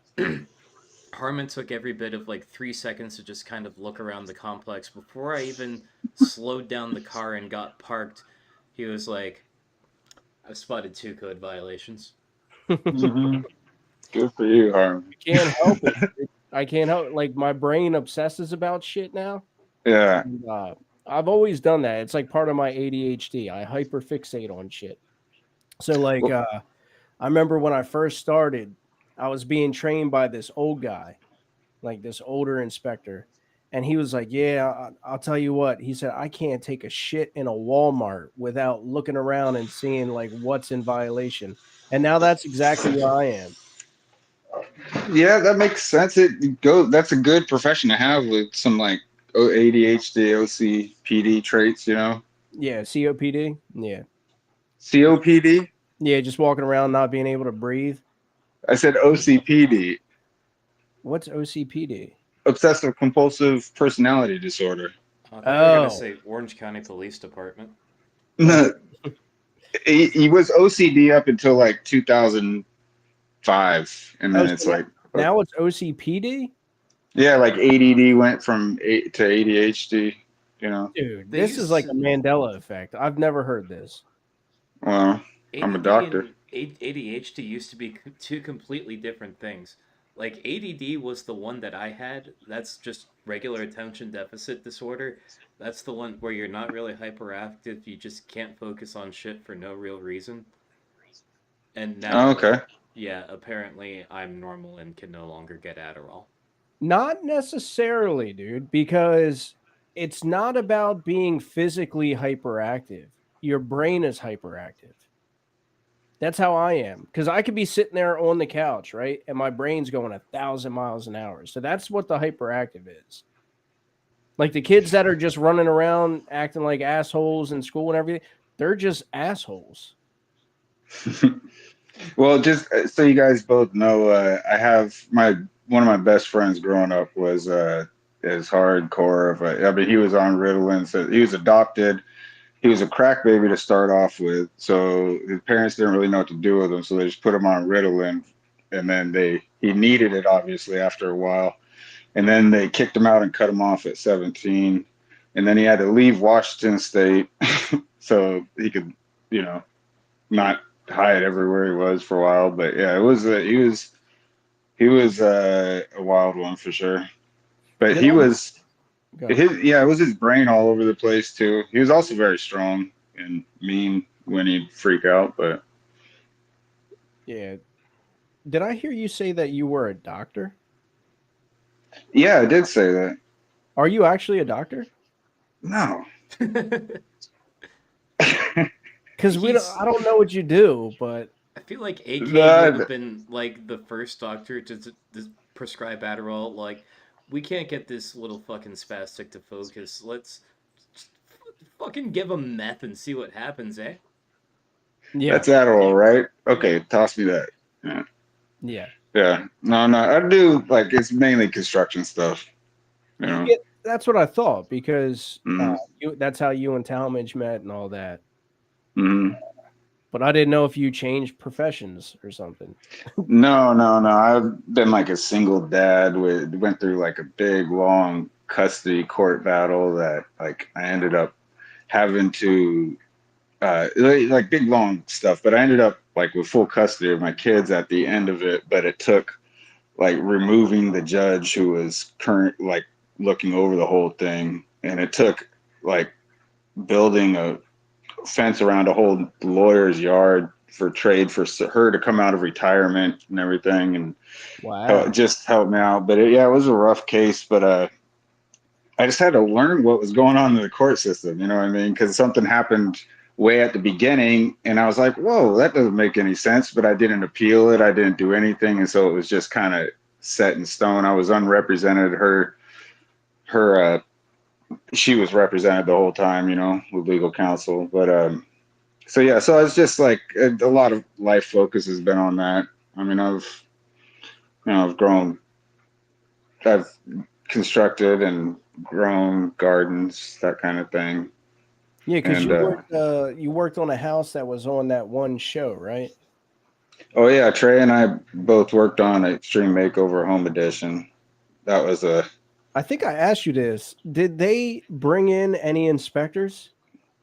there had to be an inspector for like, but it was probably just like it's Hollywood came in, it's like Hollywood, so they could just pay somebody off because the houses always fall apart from that. It's like Pimp My Ride for houses, Yeah. you know what I mean? So it's way too fast. So I was the foreman on the perimeter fence on the property, and I mean, most of it was just like keeping people from pushing your equipment when posts are trying to set up in concrete and stuff like that. And it's mainly just a clusterfuck on site. They show they edit it down to show all these volunteers helping, but they're 100% in the way all the time. And bless their hearts, you know, they're trying to be helpful. They watch the show, they think they're, you know, making it happen, and they are, you know, doing some work, but You're not. it's like it's like you're training somebody to do a trade, and you're training a bunch of neighborhood people that all know each other to do a trade in one day. You know, it doesn't really work like Is that. that what it So. is? One day? Well, I mean, that's all you have to train somebody, but it took about 3 days. So the one in Kirkland, Washington, was the first one that went over, or first or second one that went over a projected date, and it's because it just rained the whole time. That's another thing. It just was a light sprinkle the whole time, and we're pulling, 18.5 hour shifts, 34-hour shifts, like just laboring. But Yeah, there's no way that it's structurally sound if you're building something in 3 days. no, it's wild. It's like you just turn into a zombie, and then you look back, and it's like, whoa, there's a fucking new house 10 feet away. Right? It's cool though, because the neighborhood is like a set essentially. Like they turn the neighborhood into a set. Their next door neighbor's backyard was a 24-hour free convenience store. You go in there, anything like anything that you find at a convenience store, you could just go grab. It's in coolers, all sorts of stuff. They must pay them a lot of money to use their yard like that, but Red Bulls don't even make it to that little store setup. When somebody when somebody sees like a resupplier with Red Bulls coming through, they just they get taken out of their hands. That was a lot of fun. Talmadge was the one. Nobody was staying awake with me anymore. It was about hour maybe 28 or 30, and everybody was acting like they needed to sleep for to be human. And so I bribed Trey with some weed, and I hadn't dared smoked it before because I know that it kind of calms me down, which is what I didn't want at that point. And we went in the truck, and right in the middle of this neighborhood, we hotboxed the truck real quick. And before we got out of the truck, we both kind of were like, wow, that was a mistake. We got out and relaxed. We just wanted to fucking chill, but we still had a whole job to do. But it was nice. Fell asleep driving on the way home on the freeway. Woke up. I took a guy just to make sure he didn't let me fall asleep. And then first I woke up while I was driving and told him to, it's like, what are you doing even here? So I lit a cigarette, found the nearest exit. I lit a cigarette so I hopefully wouldn't fall asleep, found the nearest exit, parked, and then I woke up to my cigarette burning my fingers. Just like I barely got in the parking spot. And then I woke up and I had to piss so bad, and the only thing there was a bar nearby. So I went in there. They wouldn't let me use their bathroom without buying something. So I told them I was just on the show, pulled a long shift. So I bought a beer and drank a beer and drove the work truck home. And that was the trip. Sorry for the long-winded story from a simple question, but I love it. Yeah. I love it. I love how it ended with and then I drank beer and drove home. Yeah. Barely any sleep. Just so stupid. So risky. What else? Not of me, of the owner to just let us do all that, So you really did answer my question, because I asked, are you really a doctor? And you're like, nah, I just drive drunk. Yeah. A drunk driver. I'm nobody. Smoke weed during construction and drive drunk. Yep. Fuck bitches and get it can get funny. My bad, dude. How could I interrupt such a thing? No, you're good. I did make some apple pie shine though, so I have started drinking again. If anybody's out there. Oh man. Proud of that. But, yeah. I didn't make the shine part, but I made the batch, And I've been looking over at Little Wizard here, and my I don't know Harry Potter. Me neither. Yeah. But I know saw Lil a really Wayne. good one. Steve Kohner said The Potter 5. Okay, yeah, sure. I thought good. The Potter 3 was better, but that was good. Oh, somebody said The Potter 3? Oh, I get you. Yeah. Scratch that. Yeah. That's good. He also said Young Muggle, baby. He's killing it. Sorry, I can't be giving away the joke concepts. All right, we got to get back to what the podcast is all about, dude. Thank you for coming on. Yeah. And part of it. It's a pleasure. I'll see you guys. Yes, sir. Peace. Take care. Bye. Damn, Steve Kohner fucking killing it. All right. What else we got going on, Travis? Let's read these off. All right. Let me just throw the picture up there. trying to center it better. There we go. All right. So let's see. Okay. It's not me. It's because I know for a fact that I was on the CWG page on my phone when I shut it off the last time, and it's just refreshing everything. So I got to find it all over again every time now. Because Facebook refuses to change anything unless it's for the worse. All right, I'll start reading some off. I just got it. But yeah. Okay, go ahead.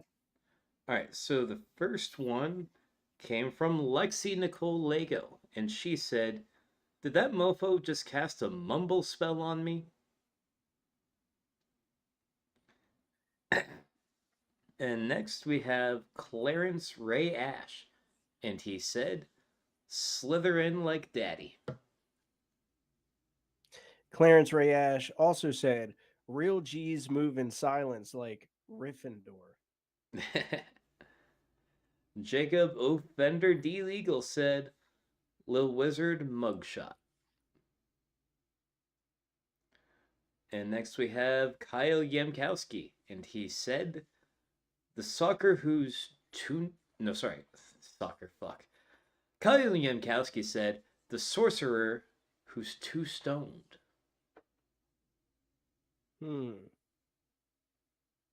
And next, also from Jacob Offender D. Legal, he said, "Lil Wizard is the one responsible for casting the spell that made the glove not fit OJ.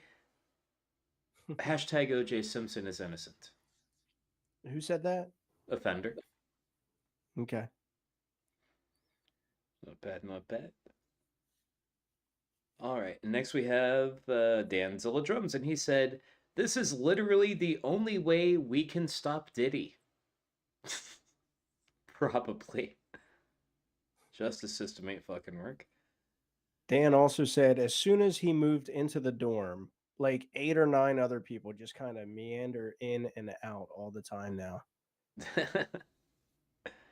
Kyle Yamkowski said, "The goblet of that fire." And then we have Dino Rodino, who said, "The deathly hollow points." Next we have Phil Lombardo with, "The sorting hat just made the blood symbol with its hands." I'm starting to think that the one person that said hello, Jennifer Norton, I'm starting to think that she is a bot. Well, we accept I'm seeing bot lives matter, but I'm seeing a lot of hello, how are you all doing? Prove you're not a bot. I'm glad that the podcast is big enough now to where bots are trying to pilfer our audience for their credit card numbers or feed pics. Yeah, you don't even have to really ask Brian Lewis for his credit card number. Just talk to him for about 10 minutes. He'll freely give it to you. Yeah. Speaking of Brian Lewis, the next joke is, "This is when you've been held back at Hogwarts forever and started rapping spells instead of casting them." Dino Rodino said, "His dad had the invisibility cloak."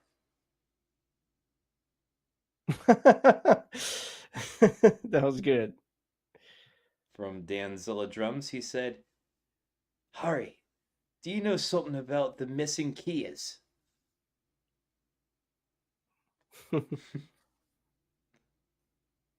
From Danzilla Drums, "Hermione's dad pulled her out of school as soon as this guy showed up." Who said that? Dan. Of course. From Phil Lombardo, "Ciroc Black." From Dino Rodino, "I'm a what?" Like I'm a wizard. Yeah. From Phil Lombardo, "I used to be bowling, but now I'm a wizard, Harry." From Dino Rodino, "Unserious Black."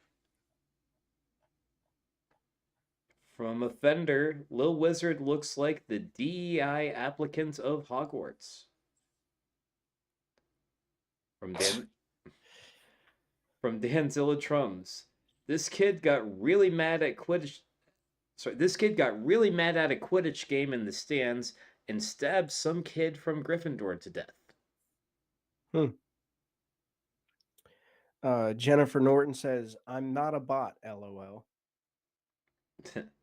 From something a bot would say. From Dino Rodino, Draco Malfoy, Mudblood. No, you can't say that no more. From Offender, Lil Wizard magic trick is turning Coke into crack in an 1/8 to a quarter. I think that's Black Jesus. But yeah, that's the end of them. All right. Let me hit us with a refresh, see if anyone's come out on top. Let's see, scrolling. We might have a big tie here.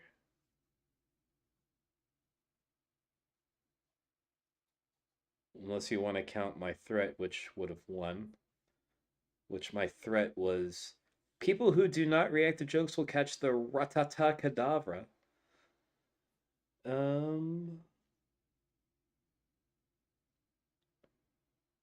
Alright, it's definitely going to be a tie. Let's see how many people are in the tie. Alright, well, Dan and Offender don't count. So, okay. So, for the tie, the first one, the joke was Draco Malfoy Mudblood, as in Draco Malfoy said Mudblood, and that was Dino Rodino. The next one was...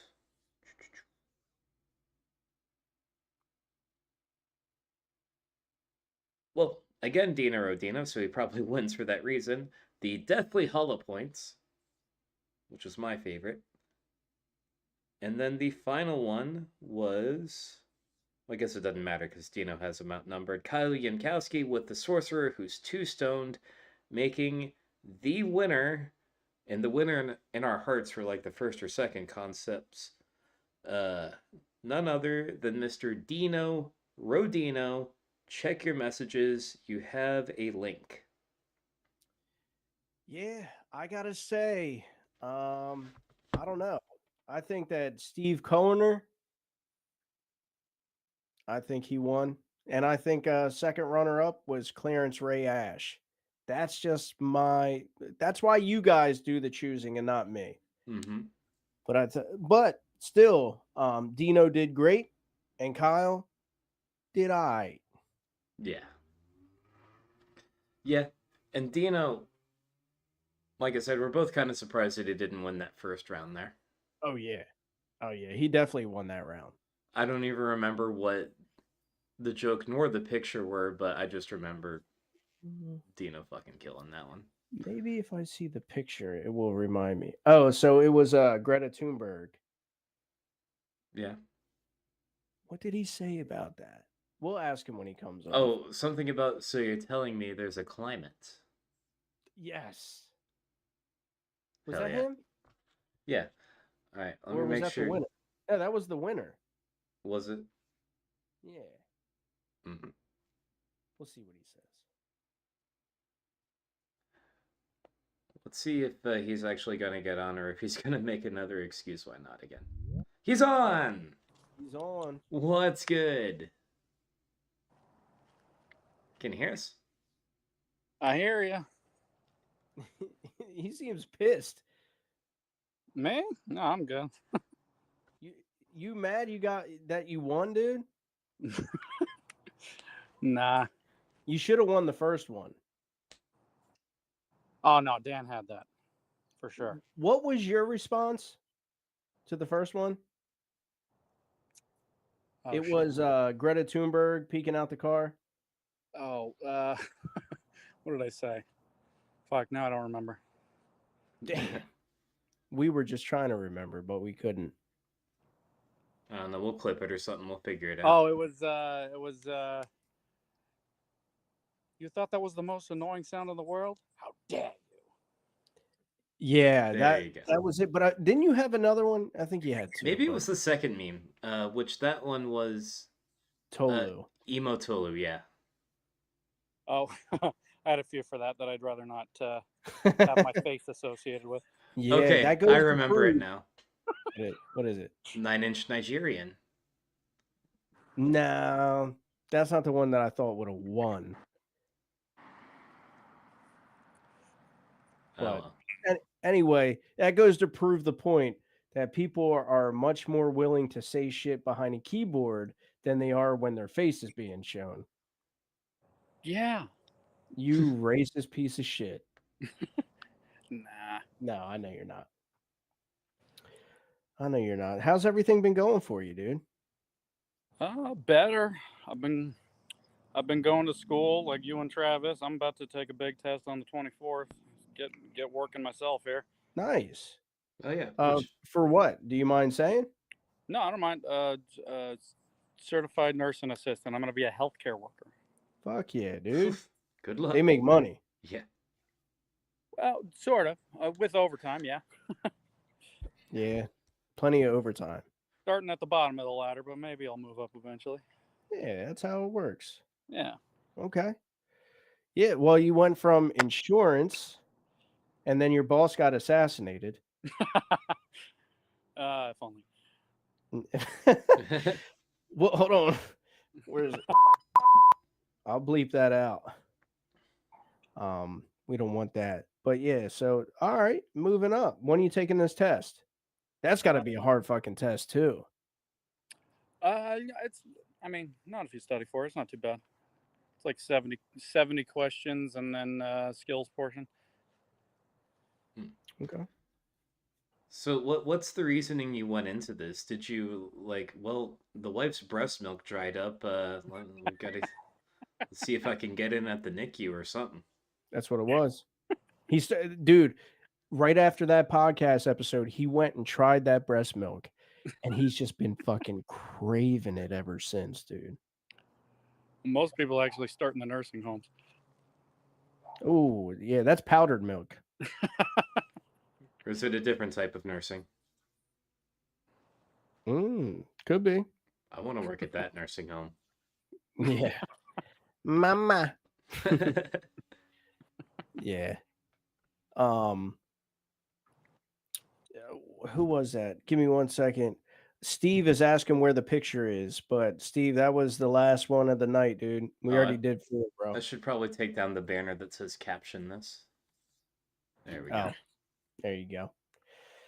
All right, so some good news. You're getting into the healthcare system. Yeah, going from denying people care to giving people care. It's a good switch. Yeah, Oh, dude. yeah. It's better than going the opposite route. Yeah. Dude, I remember when I was younger, one of the first jobs I ever had, it was as a telemarketer we had to say on behalf of Bank of America. Oh, God. Right? Yeah. So we weren't actually with Bank of America, but we were on behalf of them. So we would just like sit there like this, and then you would hear beep. And as soon as you heard, there we go. As soon as you heard beep, somebody was on the phone. And then we just have to start doing our spiel. And I was selling identity theft insurance because at the time, identity theft was like big. I don't know if it still is, but it was like really starting to pick up. Then they tried tossing in this shit, and I was a beast at it, dude. I'd be in there fucking all zannied up, like slurring my words and stuff, but I'm still getting like the highest sales. Then I'd go in the bathroom and do a line of coke, and it would bring me back, and like it was just like super party days. I was really young. I was like 17. And then they tried to get us to sell on top of it. We had to sell accidental death insurance. You know how fucking hard that is to sell to people, man? Yeah. Most people get it for free through their job. Depending on what kind of job they have. But I don't know why I brought that up. Maybe because we were talking about insurance. I don't know. That's crazy. You were a telemarketer at 17. Yeah. I might have been younger, man. I might have been 16. It was the only job. It was really popular in my area because it's the only job that you could get that young. But I remember I had to have like working papers and shit like filled out from my school to be able to work there and shit. I think it's funny how you thought it was crazy that I was working there at 17, but not the fact that I was doing coke at 17. Listen, Correct. listen. I live in LA County. People do wild shit out here. Yeah. True. Yeah. I mean, out there, like the kids over there, are, like bent over like an accordion, and Yeah. Dude, kids are like, it's so different today because like we had to skip class or in between class, we would grab an apple from lunch and I would bite it and poke it and like make a little apple bowl or whatever. So we'd like smoke out of the apple bowl. And if a teacher or somebody passed by, we just chucked it at the wall so the apple exploded. So there's no evidence. Right. But nowadays, kids just have vape pens and they're just hitting it in class, just like through their shirt and whatnot. It's great. Yeah. And they got all these edibles and wild. yeah. See, I was a good kid. Like all I was doing in high school is just like snorting crushed up hydrocodones off my desk and doing schoolwork. I would study. I wasn't bent over in the street doing fucking contortionist shit. I was doing work, catching up. Yeah. Like an adult, I waited until after high school to do that shit. Well, I waited until after high school to do, coke and benzos. So we just, in fact, coke and benzos in a call center was the precondition for me getting sober. So we did. Oh, you it worked in at a call center reverse. too? Oh, fuck yeah, dude. Yeah, kind of doing what Dino was doing. I worked for medical transportation management. What they did is they made their whole money by denying people trips to their medical appointments. Some real good guy shit. America. Yeah. That's what it is, dude. Holy shit. Yeah, call centers are fun, man, if you're young. Not if you're like 50, dude. Fuck that. Yeah. Ticketmaster was a much funner call center job. I only had that job so I think the statute of limitations is good on this now. I'll just say I made more money in the parking lot than I did inside the building. I bet. Oh yeah, like lots of weed, psychedelics, coke, K. Go down to the convenience store at the bottom of the hill, like get a slushy, like only fill it, 3/4 of the way up, fill up the rest with bootlegger. It's good times. Hell yeah, dude. What's the wildest show you went to? Who, him or me? You. Me? The wildest show that I went to? I would say the wildest show that I went to. I don't know about wild, but probably the funnest. I saw Spangle in 2015 at I think it's called the Mr. Smalls Theater in Pittsburgh. Pulled up with 3 of my friends. We did this research chemical psychedelic that we got a hold of. 25E N-bomb. No one had even heard of it, but me and my homie, we dosed it all out on tabs. We did some of that. We did some MXC. Smoked a little, drank a little, had a good time, and yeah, fucking melted. It was great. What about you? You been to some wild shows? Oh yeah, but I have fun watching the people on drugs. I'm the guy that watches everyone else lose their fucking mind. Like my favorite was when I went to Ozfest and everyone was tripping balls in front of me, lighting fires on the grass. Well, it was Black Sabbath's last Ozfest in like 2016. It was awesome. Oh wow. Sounds awesome. Yeah. I don't think I've ever been to any like wild shows. I did crowd surf one time while Ice-T was performing with his like punk band or whatever. I mean, crowd surfing you probably isn't too big of a test. Just there he goes. Whoop. Yeah, exactly. It was just my buddy holding me up like this. Yeah. And walking around. Yeah, like Ice-T was like rap slash punk rock singing. I don't know. It's kind of weird. I didn't even know Ice-T had like a rock group. I think that's the one he sings "Cop Killer" with, right? I have no idea. That's the first and only time that I like listened to it or even knew it was a thing. And then right after him, Mushroom Head came out, so that was tight. I am familiar with them. Fuck yeah. Yeah. Yeah. You write any jokes? No, not recently, man. I was real busy with school and shit for a while there. Yeah. I get it. No, Just I feel that, just dude. I finished feel like. school in a couple of weeks until my big test now. And when's that? In a couple weeks? Yeah, couple Fridays from now on the 24th. All right. Good luck with that, man. If we don't talk to you, for real. I know what that's like, dude. I'm so fucking burnt out. I feel like that's why this episode went a little slow. It's because like my brain is fried from studying this fucking test, dude. I get it. Yeah. So Travis is right there too.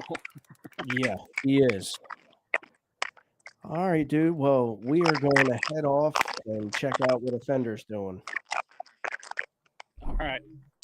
All right, Good to brother. see you Thanks for guys. watching, man. Peace, bro.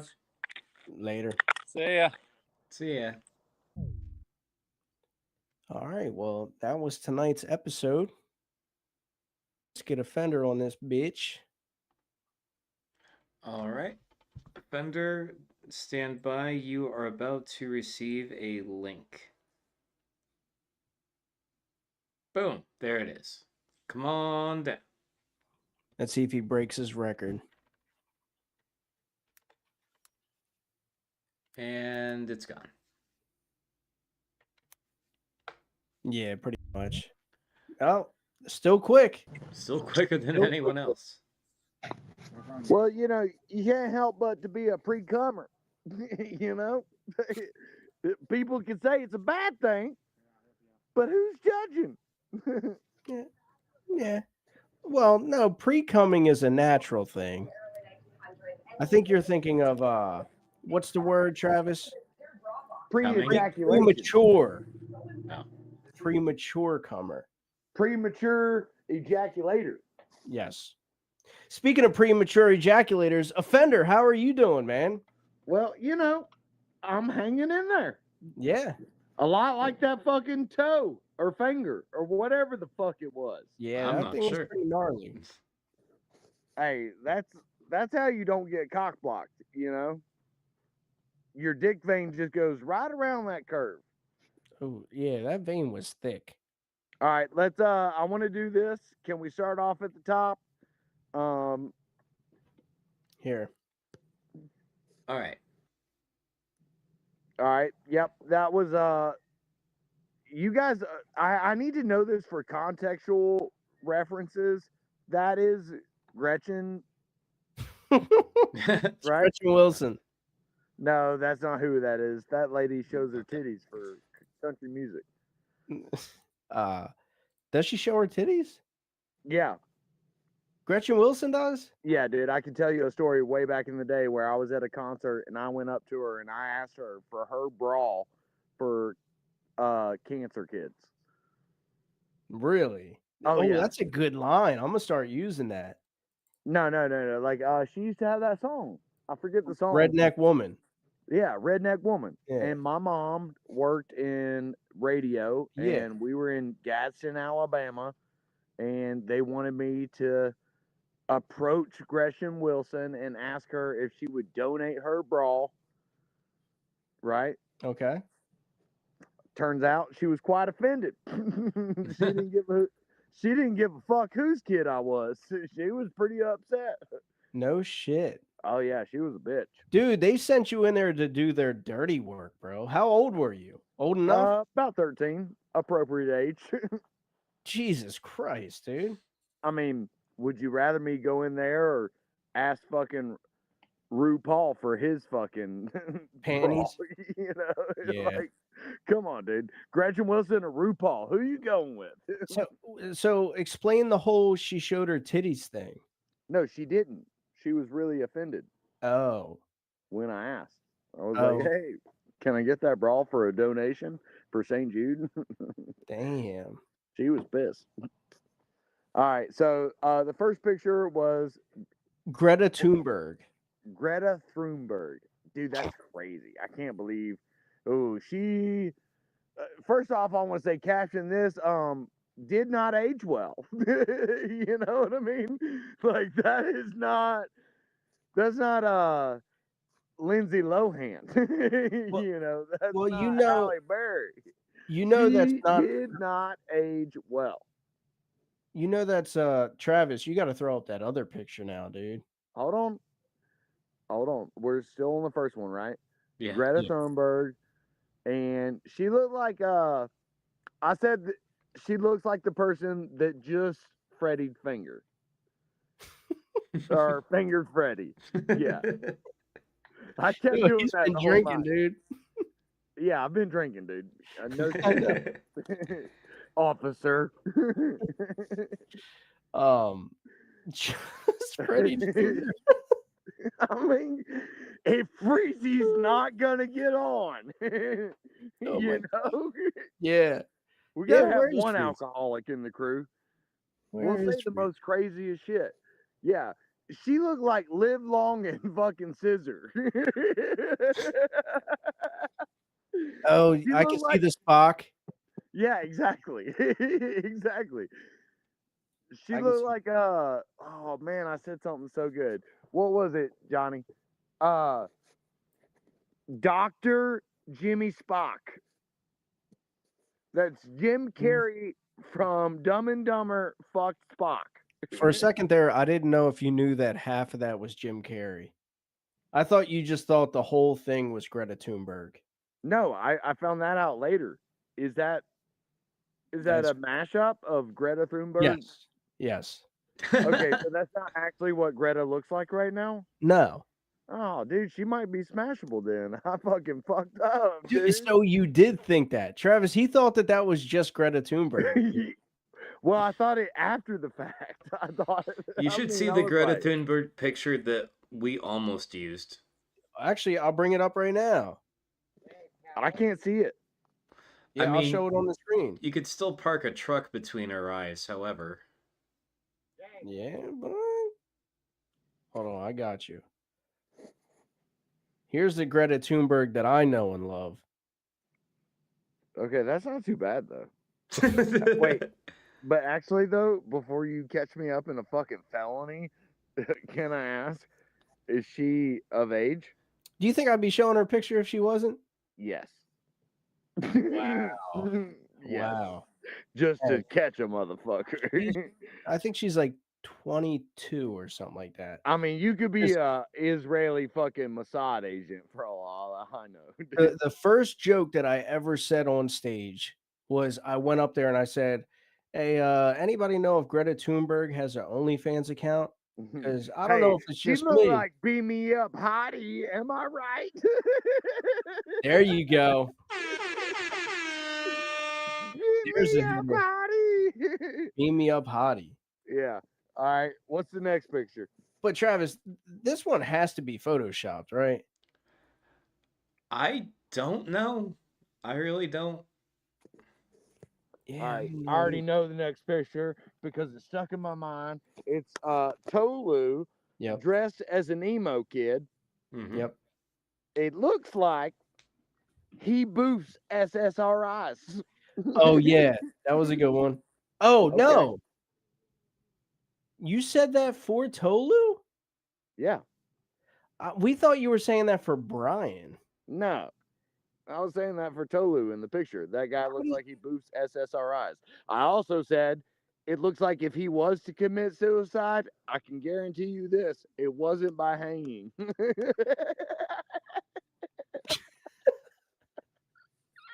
What the fuck? Yo. All right, hold on. Hold on. Come on, show me the picture again. I gotta be refreshed. refresh my memory. I don't know if I want you to be refreshed. Okay. Oh, what did I say, man? Come on, it was so good. It looks like oh,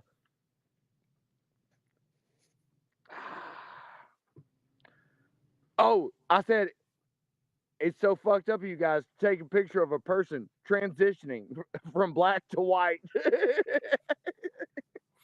Okay, that one's a little better. I mean, come on, dude. These are jokes. Tolu knows I love him. Yeah, that one's. I feel more safe with that one. What was the one you were uncomfortable by? Remind me again. No, thank you. No, So come the on. next one was It's the not he boosts SSRIs. no. This guy looks like. Oh, hold on. Hold on. I gotta go back to the Tolu picture. That guy looks like he definitely was caught during the school shooting. Yeah, deceased. See, this is why I moved on to the next one. All right, hold on. Jeez, where'd it go? All right. All right. I actually know this hand. I've seen that hand. It's giving out free bumps in the Austin Mics. This actually looks like the last hand you would ask as a redneck to hold your beer. All right, that was good. This is fucked up of you guys to take a picture of Zach No Breaks Estrada's strong hand. Oh wow. Sorry, right, Zach. He'll love that, dude. Okay. Little Wizard. Little Wizard looks like he got acquitted on theft of stealing TVs because there was no fingerprints. Little Wizard looks like an oxymoron because you know his dick is huge. Yeah, I didn't get that one. I saw that you wrote it. Yeah, Little Wizard looks like Little Lizard. Okay. You know, it's like an oxymoron. Okay. Little Wizard looks like the first spell he cast was white privilege.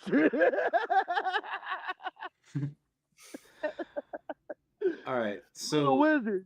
there's one Hold more on. picture. It didn't get used for like a concept, but like in the original poll when we were asking people what we were gonna do tonight, the number one answer was something regarding Richard Nixon saving the world from aliens. So I generated this image. Little Wizard looks like the first person to ever cast a hold on. Little Wizard looks like the first father to cast a disappearing act.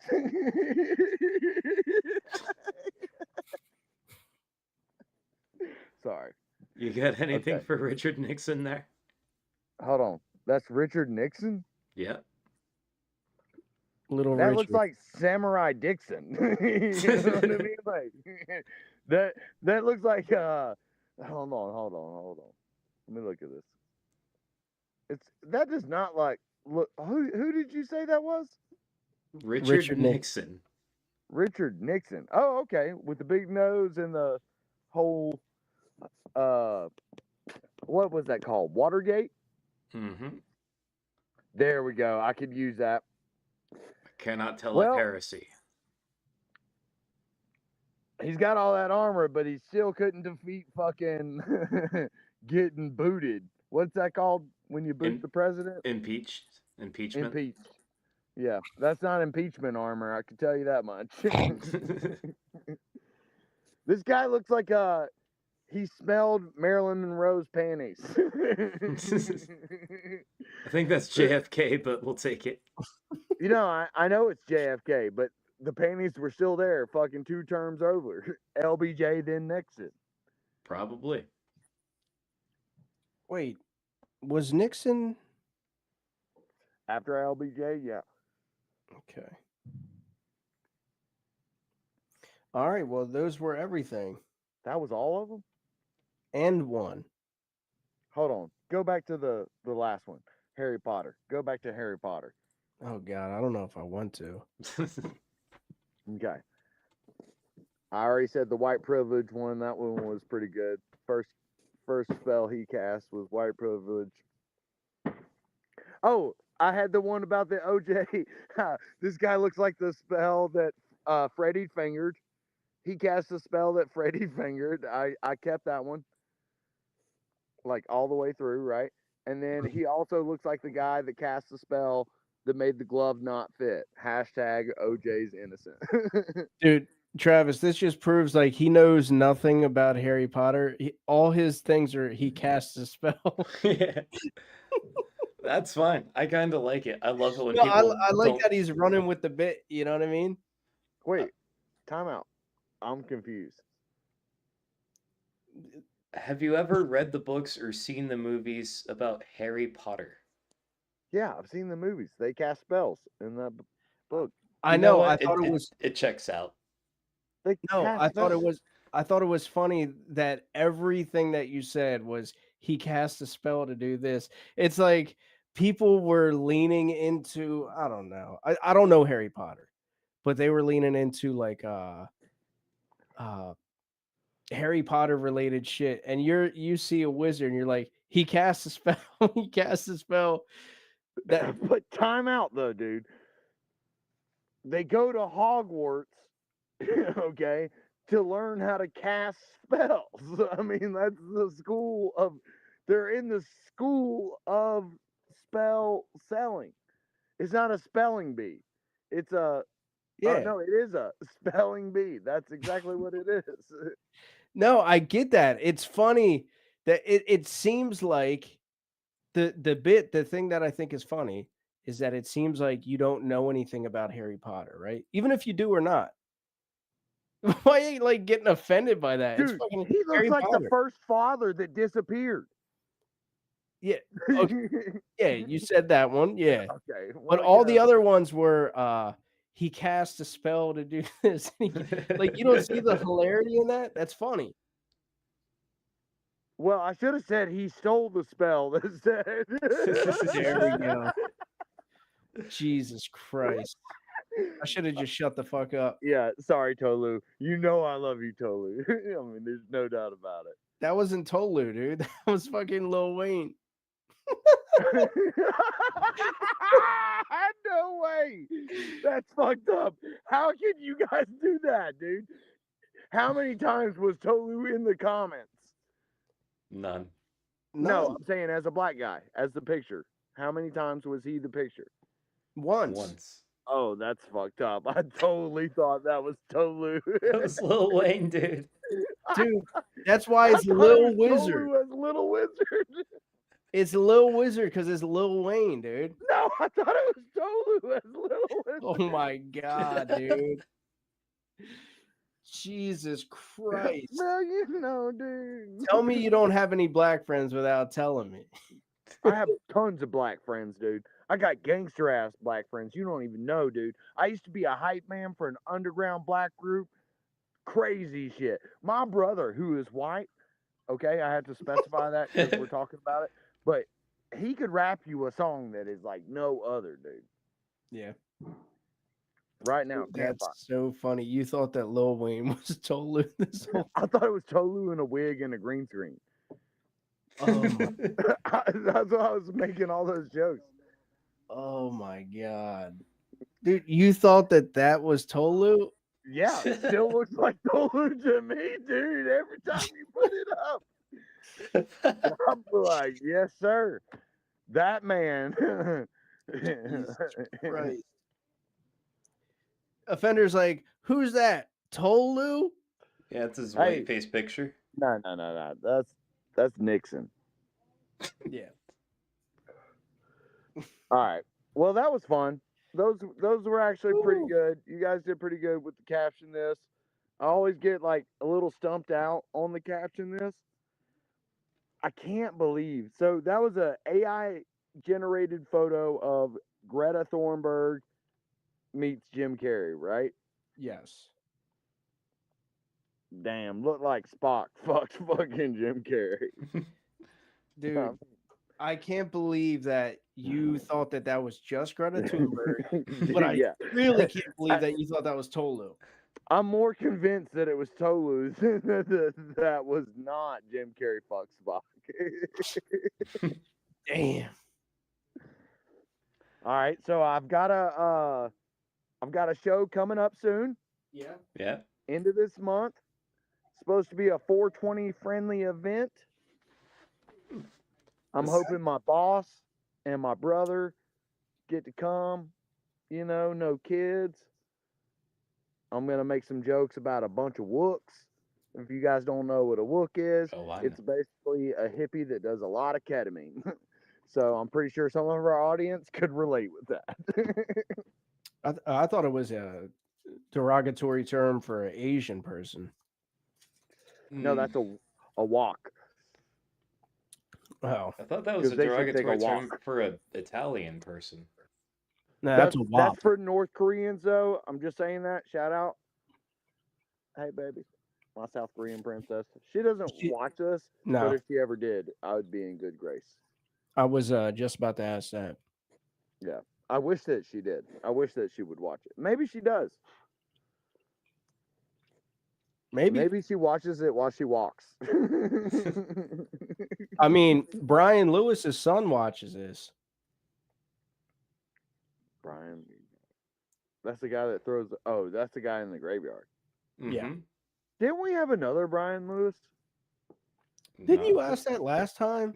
Yeah, but I get so confused, bro. I'm from Alabama. I'm blind. No, I was legit asking. Travis, didn't he ask that last time? I don't recall, but I wouldn't be shocked. Yeah. Dude. I'm trying to think if there was another Brian Lewis. I don't believe so. I don't think so. One and only. All right, is there who was the other Brian? Nacho Brian? No. Who was the one that threw up? Oh, Brian Lawson. Okay, see, I'm not so fucking far off, guys. Don't make me out to be a Bro, fucking. You I'm just not thought Lil some Wayne was fucking Tolu, Drew dude. Chickens, okay, I'm not Drew Chickens. Where the fuck has Drew Chickens been? Yeah, you know what? I also reminded him that because right before the podcast was about to start, he was like, "Hey guys, been a long time. You guys trying to hop in Discord?" And everybody was like, "No, the podcast is about to start, dude." And I was like, "Oh, he's definitely going to be in here tonight." Never showed up. Breezy never showed up. Nah. Lame. Yeah. Lame. Freeze is probably drunk off his ass. I mean, yeah. But you showed up. Showed up, dude, every week, no matter where I'm at. I could be in Alaska. I could be in the North Pole. I could be in Travis's apartment, tied to the bed, wanting help. But I'm still gonna be here on Thursdays. That's right. I thought he was about to pull out like a fucking ball and gag. Like fucking I would not be surprised. Nah, it's too far away. I am close, guys. I just want to say this to the whole podcast and everybody that's a part of CWG. Dude, I took 3 months off to come and like reevaluate, get some space away from, Austin and living on the bus and like doing it the way I did it. I wung it. I winged it or wung it, however you say the past tense of winging it. I'm not trying to be offensive to Chinese people, but I wung it for 9 months. I did 370 mics. I did Austin, Nashville, New York, Denver, Alaska. I'm going to do a mic here in Oregon. I'm going to hit a mic at Skankfest. By the way, hashtag I'm working at Skankfest. Harmon hit me with the Skankfest. I'm hitting that, okay? And at the end of the day, I'm also about to have 6 months in an apartment paid for up front. Fuck yeah. Fuck yeah. So, if anybody wants to know how much it means to me, I mean, if you were to wake up tomorrow morning and your cock was hard and you're 37, you'd be like, God damn it. testosterone's just fine, you know? And that's how I feel about getting this apartment. What the fuck? Oh, I'm just Brian being Lewis is correcting you. He said it's you wanged it. Yeah, I wanged it. I wanged it. Testosterone. Yeah. So, anyways, that's what's been going on with me. I'm pretty excited about it. I may potentially be able to pay for 6 months upfront apartment paid for it, and that's a huge difference in my life. I mean, that's a Fuck huge yeah. benefit. I think it's important. We talk all the time about a person's creative writing process, and I think part of that, when you ultimately look at it, is you have to be able to have the time and space to do so. You have to be Yeah. able to have that clarity in like, hey, when you have that money, the best thing you could do for yourself if you're really trying to hit it hard again, like to me, this is round 2. Just like in a Mortal Kombat. Round 2. It's as a person who's been homeless 3 different times, right? Like actual homeless, no bus, nothing. When you're out there doing shit, like you're just trying to survive. You're using all this energy and time just to fucking survive, dude.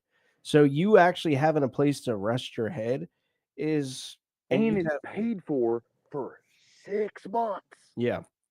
I mean, how many of us that are watching this podcast are worried about next month's rent?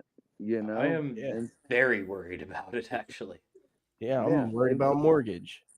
And so, well, okay, okay, show your white privilege when you have to, dude. I'm saying I'm struggling. Goddamn mortgage and shit. Yeah, I do the fucking math, dude. I'm like $100 negative by the time we pay mortgage this month. So I feel the struggle. Well, I think you should start selling your fit pics. Your feet pics. My fit pics. I don't know what's really fit right now. I'll tell you that. I need a couple crunches before I can sell fit pics. All right. I do want to say this, Travis. I noticed you don't have a poster behind your head. No. Yeah. Don't seem to. I haven't even edited. Dude, I've been so I know. busy studying. I I have know. to edit the images because we're not using the same ones. So I know. it's still there. Don't worry. Let's get on it. Travis deserves to have his head in the background, like it's got to be up behind him, maybe to the left to offset yours. Yeah. Also, when you guys do the caption this, it would be great if we could make the picture a little bigger. Okay. Noted. Yeah, the foot one, like the hand or foot one. I think I also said that one. I was like, that's the most messed up foot pic Harmon ever received. You thought it was a foot? Well, I mean, when it's this big, you know, Yeah. you're not quite sure. You're like, God damn. That was your excuse. You were like, well, he was this big. That's why I thought it was Tolu. No, dude. I still think that thing. I think y'all are fucking with me.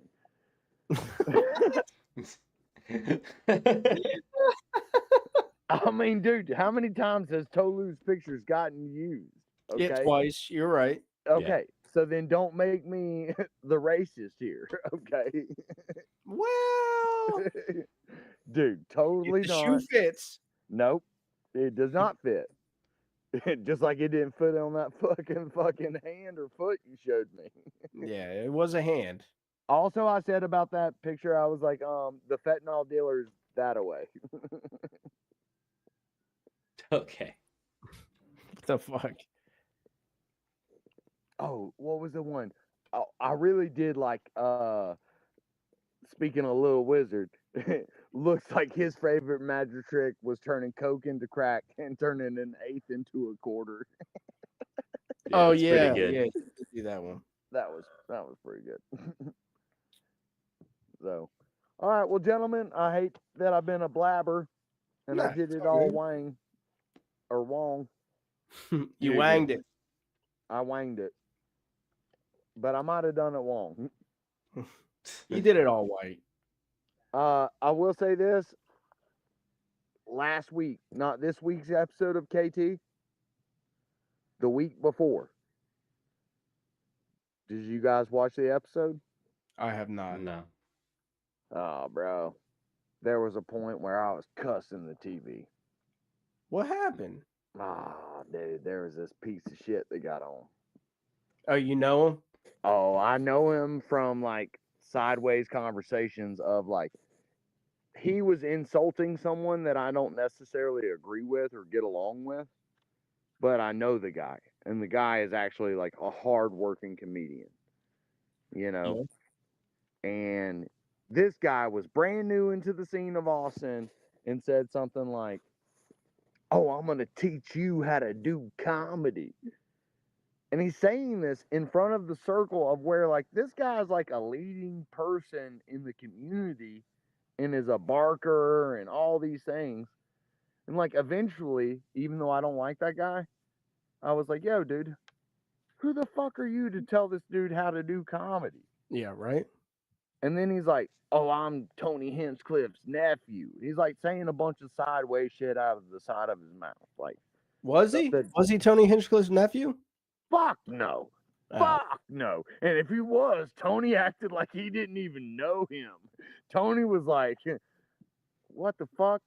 But here's what pissed me off is in the process of this guy's interview, they were like trying to figure out what's funny about him. And they go like, oh, you should be the prison guy.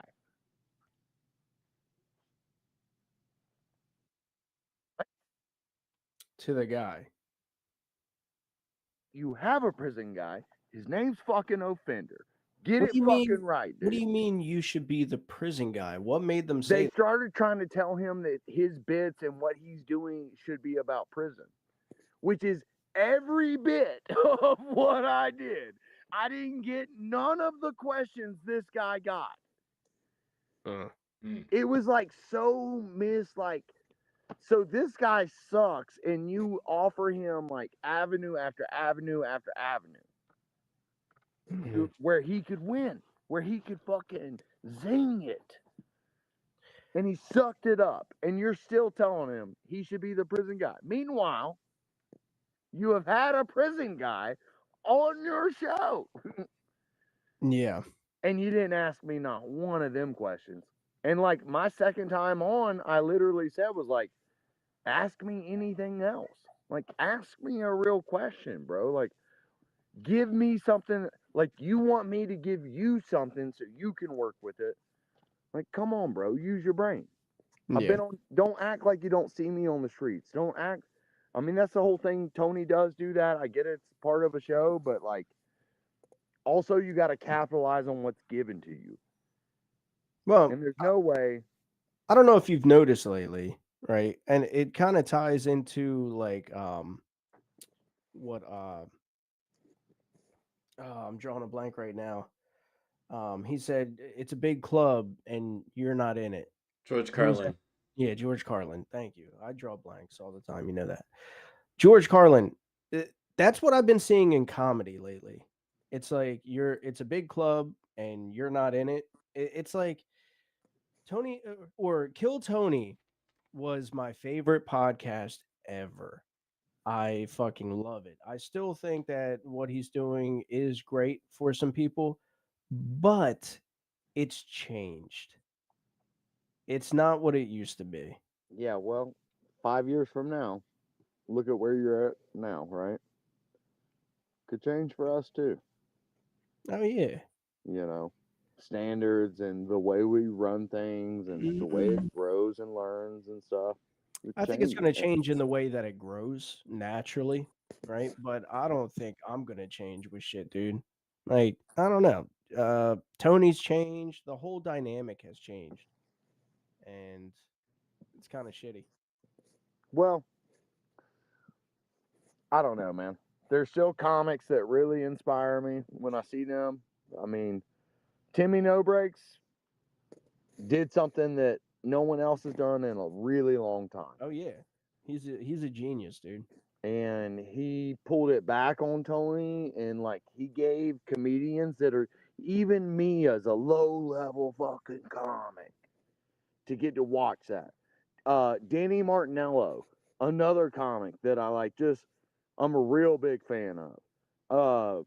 Hell, look at the progression of you're gonna have him on as a special guest here soon. What's his name? Mike Eaton. Mike Eaton. You know, that dude was getting put on the scales years ago. Mm-hmm. You know, it was him and somebody else, and they were getting weighed up against each other. Trey Peck. And then they did like a roast battle and a weigh off. Mm-hmm. You know, and like I've seen his story grow through the years. And I think that Kill Tony is an awesome platform to put yourself out there, no matter what stage of development you're in. Mm-hmm. You know, and I think that it has changed. That is for sure. Yeah. I wish I knew what it was that made Tony so fucking uncomfortable. You know, I think it's good looking, blonde hair and blue eyes. I think that's like he's got a problem with that. You know, I saw his one shot fucking special. It looked like he was lucky to survive the Holocaust and AIDS. You know, like it's kind of crazy. But yeah, I still respect him, and I think that what he built and the opportunity you have on that stage, it is what you make it. Yeah, I still have respect for him, you know, for sure. But it's kind of like a sellout a little bit. Hey, he didn't go to fucking the Rahad Festival or whatever it was called. Yeah, but was he invited? If he was invited, yeah, they offered him $3 million. They offered him $1 million. He turned it down. Him and Red Band both $1 million. Let's talk about that, right?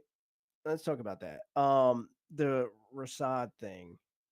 I think personally, because people are like, "Oh, you shouldn't be going over there," and let's not even really get into it.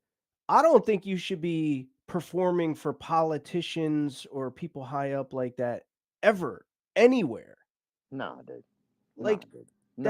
that's way. not what comedy is about. No. Comedy is about taking the opportunity and making the best of it. So, for example, here in Williams, Oregon, all these fucking hippy dippy ketamine fucking using people, dude, I'm itching at the bit to fucking talk some shit to some wooks. Okay? To some wooks. Okay, now give me a politician and some wooks. Oh, I'm talking hella shit, dude. I'm talking hella shit to politicians. Yeah, how many people here on that's the what comedy is about. Comedy is about talking shit on the politicians and talking shit on everybody. It's not about sitting at the same table as these fucking snakes. No. You're mistaking your platform. They give you the platform, right? To sell yourself, you're like, oh yeah. And then when you get there, oh, dude, ain't nothing like America but the freedom of speech, dude. You can just turn around and just, if you got the balls to say it, dude, fuck you, dude. You can cut my head off later, dude. But right now, well, I got this microphone at the. Oh, hell yeah, dude. Oh, really? Is that why when these politicians go on to like Rogan and No, I'm not talking about that. I'm saying that when you're they paid you to perform. It is your duty and your job to make them laugh, but to also make them think. And by fucking, ain't nothing like a motherfucker that holds a person accountable right there in front of you. That says, yo, dude, this is bullshit. I'm so glad you guys are laughing, seeing how all of you are convicted on the Epstein list. You know what I mean? Like, I'm so glad you guys are laughing, seeing how you cut the hands off the person that's fed you. You know what I mean? Like, there's so many fucking jokes you could like. Bill Barr said it. Bill Barr in his interview said that, yeah, when he was first there, he was kind of tiptoeing. And then all of a sudden he started approaching some shit that he was told not to. And they were laughing. And then he said, fuck it, I'm doing my material. I think the only person who like truly went for that and did a hell of a job, Travis, what's that guy's name? He's like English. Jimmy Carr? Jimmy Carr? No, not Jimmy Carr. That's what everybody thinks as soon as you say English. Well, you said English. the one person who was gonna go to Riyadh and do what Offender was saying, just seize the opportunity and fuck shit up, was Tim Dillon, but he kind of got an early start on that on his podcast, and he got kicked out of the festival for it. Yeah, exactly. So it's like they tell you what you can and cannot say, and they go on podcasts and they tell you what you can and cannot ask. And but Bill Barr said this. He said, yeah, they said all that. And he's like, but then when I was there, he was like, I started buying material. And then as they liked it and they enjoyed it, he was like, then I just fucking started doing my shit. Yeah, fuck them. I'm Bill Barr. The guy that the guy that I'm talking about, he did like the Oscars and shit, and he like really leaned into Ricky Gervais. Yeah, Gervais. Yeah, that guy does not hold back. Like, he would not be invited to the festival because they know he's soulfully gonna go there for the reason to just. You know who I would have liked to seen at that festival now? Now that I think of it, who? Joey Diaz. Yeah. Because he would have played it safe on their side. Like, he's not into the, like, gays. Like, if anything, I'm not going to say a homophobic comic, but he definitely pokes fun of the gays. You know what I mean? Like, he's not necessarily an ally on that side. So I feel like he would have more aligned. Like, he's also in his older age, and he's kind of died down with that stuff a little bit. You know what I mean? I don't know, dude. That dude's a savage. That's, if anybody wants to know my favorite comedian, Joey Diaz. Yeah, I can't say one bad word about that man, dude. He's fucking awesome. On my worst days, dude, I love listening to his like motivation. Like, cocksucker, today you're gonna make life suck your dick, motherfucker. I love that shit. If you ain't gonna come out here slinging dick with two hands, then just go back to bed, cocksucker. Yeah, exactly, dude. I mean, I don't have two hands that can hold mine, but I have two hands for you. Yeah. All right, we're gonna call this a night, bro. All right, gentlemen. Much love to you. CWG. Make sure you check it out on your local fucking podcast network. We're on Facebook. We're on Twitter. We're on TikTok, YouTube. We're at your mama's house. We're at your daddy's house. Not you, Tolu, because he left at that concert for the vape pen, but you know what I mean? Guys, we love you. Please check us out. Go to our, what is it, our Etsy? Nah, we don't. Yeah. Where's your picture? Yeah. Give me the little QR code. Travis got you.